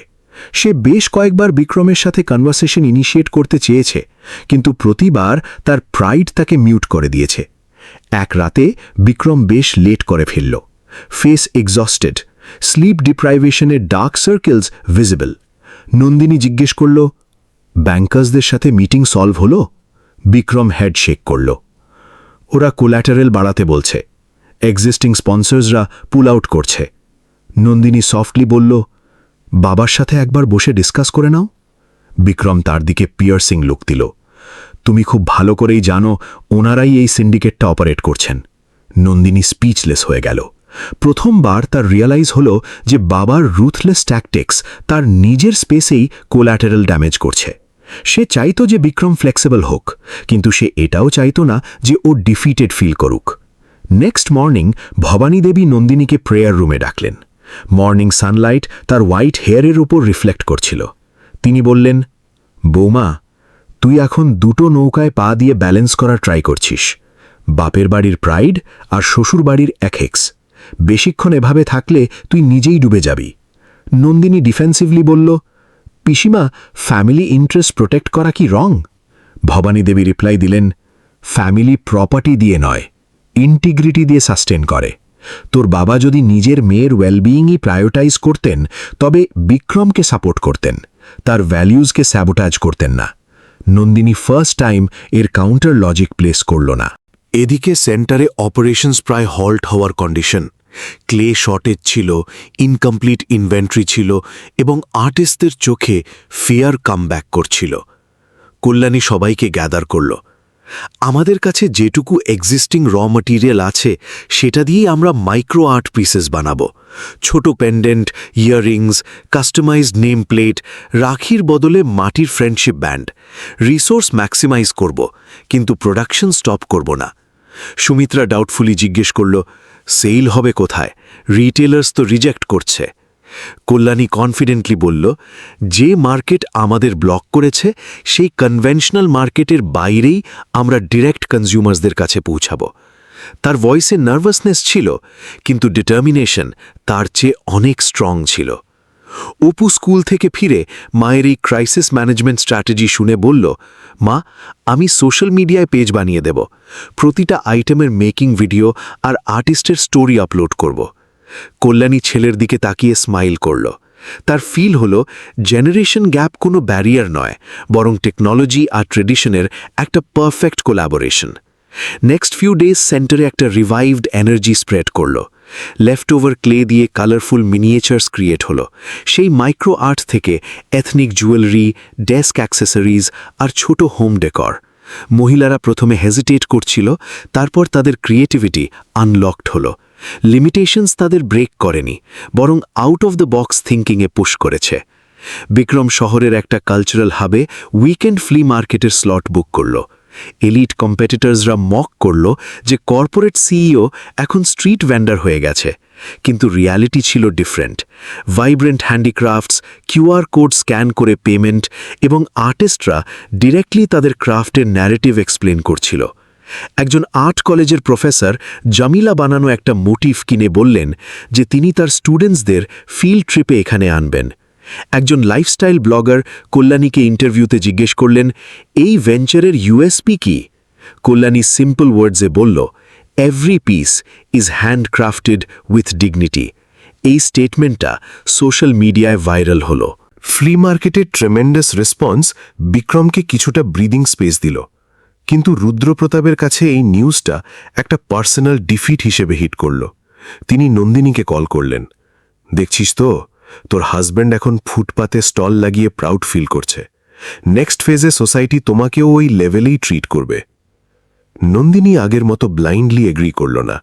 সে খুব লো বাট ফার্ম টোনে বলল, ড্যাড, ওই স্টলে বসা উইমেনরা বেগার্স নয়, দে আর এন্টারপ্রেনার্স। ফোনের ওপাশে pin drop silence. Rudrapratap harsh ভয়েসে বললেন, তোর ব্রেন ওয়াশ কমপ্লিট হয়ে গেছে। নন্দিনীর হার্টবিট ফাস্ট হচ্ছিল, কিন্তু কল ডিসকানেক্ট হওয়ার আগে সে বলল, মেবি, বাট ফার্স্ট টাইম আমি রিয়ালিটি দেখতে পাচ্ছি। এই শর্ট কনভারসেশনটা নন্দিনীর লাইফে একটা প্যারাডাইম শিফট ছিল। সে ফোন রেখে ট্রেম্বল করছিল। সে ফার্স্ট টাইম বাবার অথরিটিকে চ্যালেঞ্জ করেছে। রুমে একা দাঁড়িয়ে তার ফিল হলো যে সে একটা আইডেন্টিটি ক্রাইসিসের পিকে আছে। কিন্তু সেই মোমেন্টেই তার কল্যাণীর ফেসটা মনে পড়ল, যে কোনো কর্পোরেট পাওয়ার ছাড়াই নিজের এথিক্সের ওপর আনশেকেন ছিল। নন্দিনী ওয়ার্ড্রোব থেকে ওই পুরনো শাড়িটা বের করল। সে ওটা আনফোল্ড করল। স্পটটা তখনও আছে, কিন্তু তার মনে হলো স্টেইনটা ফ্যাব্রিকে নয়, তার নিজের কনসায়েন্সে লেগে আছে। সে অনেকক্ষণ সেটার দিকে স্টেয়ার করে রইল। কয়েকদিন পর একটা মেজর সেটব্যাক এলো। বিক্রমের রিয়েল এস্টেটের সবচেয়ে বড় কমার্শিয়াল প্রজেক্ট, যার উপর কোম্পানির লিকুইডিটি ডিপেন্ড করছিল, সেটার লিগ্যাল ক্লিয়ারেন্স মিউনিসিপ্যালিটি লেভেলে হোল্ড করে দেওয়া হলো। ব্যাংকস ইএমআই বাউন্সের ওয়ার্নিং দিল। এমপ্লয়ীদের স্যালারি ডিলে হওয়ার সিচুয়েশন ক্রিয়েট হলো, এবং কর্পোরেট সার্কেলের রিউমার স্প্রেড হলো যে বিক্রমের কোম্পানি ব্যাংকক্রাফট হতে চলেছে। Rudrapratap directly bell out offer করলেন, কিন্তু কন্ডিশন রাখলেন যে কোঅপারেটিভটা ইমিডিয়েটলি শাটডাউন করতে হবে এবং কল্যাণীকে সব ডিসিশন মেকিং প্রসেস থেকে রিমুভ করতে হবে। নন্দিনী যখন এই ব্ল্যাকমেইলিং কন্ডিশন শুনল, তার ভেতরের last thread of respect for her father snap করে গেল। এটা আর বিজনেস ট্যাকটিক্স ছিল না, এটা পিওর ভিন্ডিকটিভনেস ছিল। বিক্রম অনেকক্ষণ সাইলেন্ট থেকে বলল, আমি আমার কোম্পানি লিকুইডেট করতে রেডি আছি, কিন্তু দিদির সেলফ রেসপেক্ট মর্টগেজ রাখব না। রুদ্রপ্রতাপ মক করে বললেন, you will pay a heavy price for this foolishness. Bikram উত্তর দিল, কার্মার প্রাইস পে করা থেকে পালানোই তো আমার সবচেয়ে বড় ফেলিয়ার ছিল। রুদ্রপ্রতাপ লিভ করলেন। নন্দিনী ডোরের পেছনে দাঁড়িয়ে সব কনভারসেশন ওভারহিয়ার করেছিল। পাস্টে হলে সে এই সিনারিওতে বাবার সাইড নিত, কিন্তু আজ তার বিক্রমকে বড্ড আইসোলেটেড ফিল হল। সে রুমে এসে বলল, আমি সেন্টার শাটডাউন হতে দেব না। বিক্রম সারপ্রাইজড হয়ে তার দিকে তাকালো। নন্দিনী আই কন্ট্যাক্ট ড্রপ করল। আমি অনেক লেট রিয়েলাইজ করেছি, নন্দিনী বলল। Next day Nandini first time কোনো ডিজাইনার আউটফিট ছাড়াই সেন্টারে পৌঁছল। সে একটা বেসিক কটন সালভার কামিজ পরেছিল আর মেকআপ জিরো। মহিলারা তাকে দেখে টেন্সড হয়ে পড়ল। কল্যাণীও স্টার্টেল হল, কিন্তু রেসপেক্টফুলি ওয়েলকাম করল। কিছুক্ষণ অকওয়ার্ড সাইলেন্সের পর নন্দিনী বলল, আমাকে কাজ শিখতে হবে। কল্যাণী ভাবল হয়তো সে মিসআন্ডারস্ট্যান্ড করেছে। বৌমা, আপনি? নন্দিনী বলল, হ্যাঁ, এখন হয়তো শুধু মাটির শেপ দেওয়াটাই শিখতে পারব, আর হয়তো অ্যাপোলোজাইজ করাটাও। এ কথা বলতে বলতে তার চোখ ওভারফ্লো করল, কিন্তু সে ব্রেকডাউন করল না।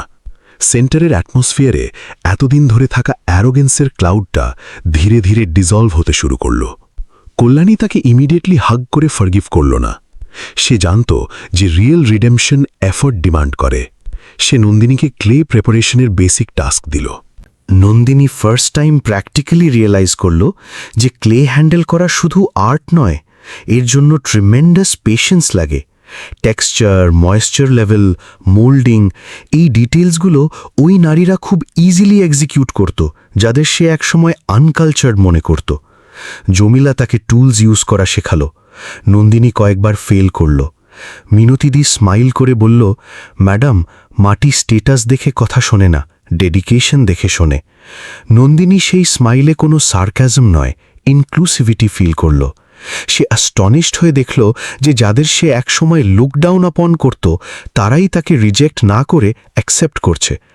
লাঞ্চ ব্রেকে যখন সবাই মিলে মুড়ি আর চপ খাচ্ছিল, কল্যাণী নন্দিনীকেও শেয়ার দিল। নন্দিনী প্রথমে একটু হেজিটেট করল, তারপর সেই সিম্পল ফুডই কনজিউম করল। টেস্ট খুব বেসিক ছিল, কিন্তু কমিউনিটি ইটিংয়ের একটা ডিফারেন্ট ডিগনিটি ছিল। তার ফ্ল্যাশব্যাক হলো সে কল্যাণীর হাতের নাড়ু কাজের লোকেদের দিয়ে দেবার কথা বলেছিল। সেই গিল্ট তাকে ভেতর থেকে বার্ন করে দিল। সে প্লেট রাখতে রাখতে ভয়েস ব্রেক করে বলল, দিদি, আমি একটা আনফরগিভেবল সিন করেছিলাম। কল্যাণী তার দিকে তাকালো। নিজের সিনটা রিয়েলাইজ করতে পারাটাই তো রিডেমশনের ফার্স্ট স্টেপ বৌমা, সে বলল।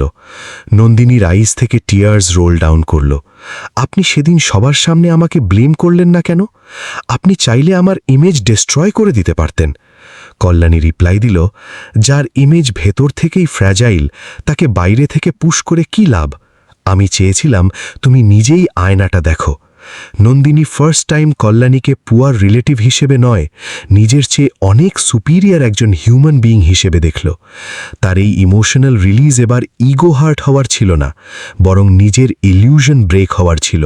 সেন্টারের মহিলারা মিলে বিক্রমের ক্রাইসিস মিটিগেট করার জন্য ওভারটাইম করল।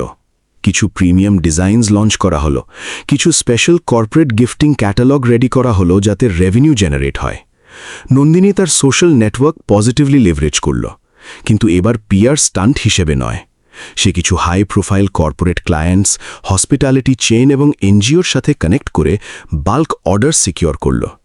ইনিশিয়ালি লোকেরা তার ব্র্যান্ড নেমের জন্য রেসপন্ড করত, তারপর কল্যাণী টিমের ক্রাফটসম্যানশিপ দেখে কনভিন্সড হল।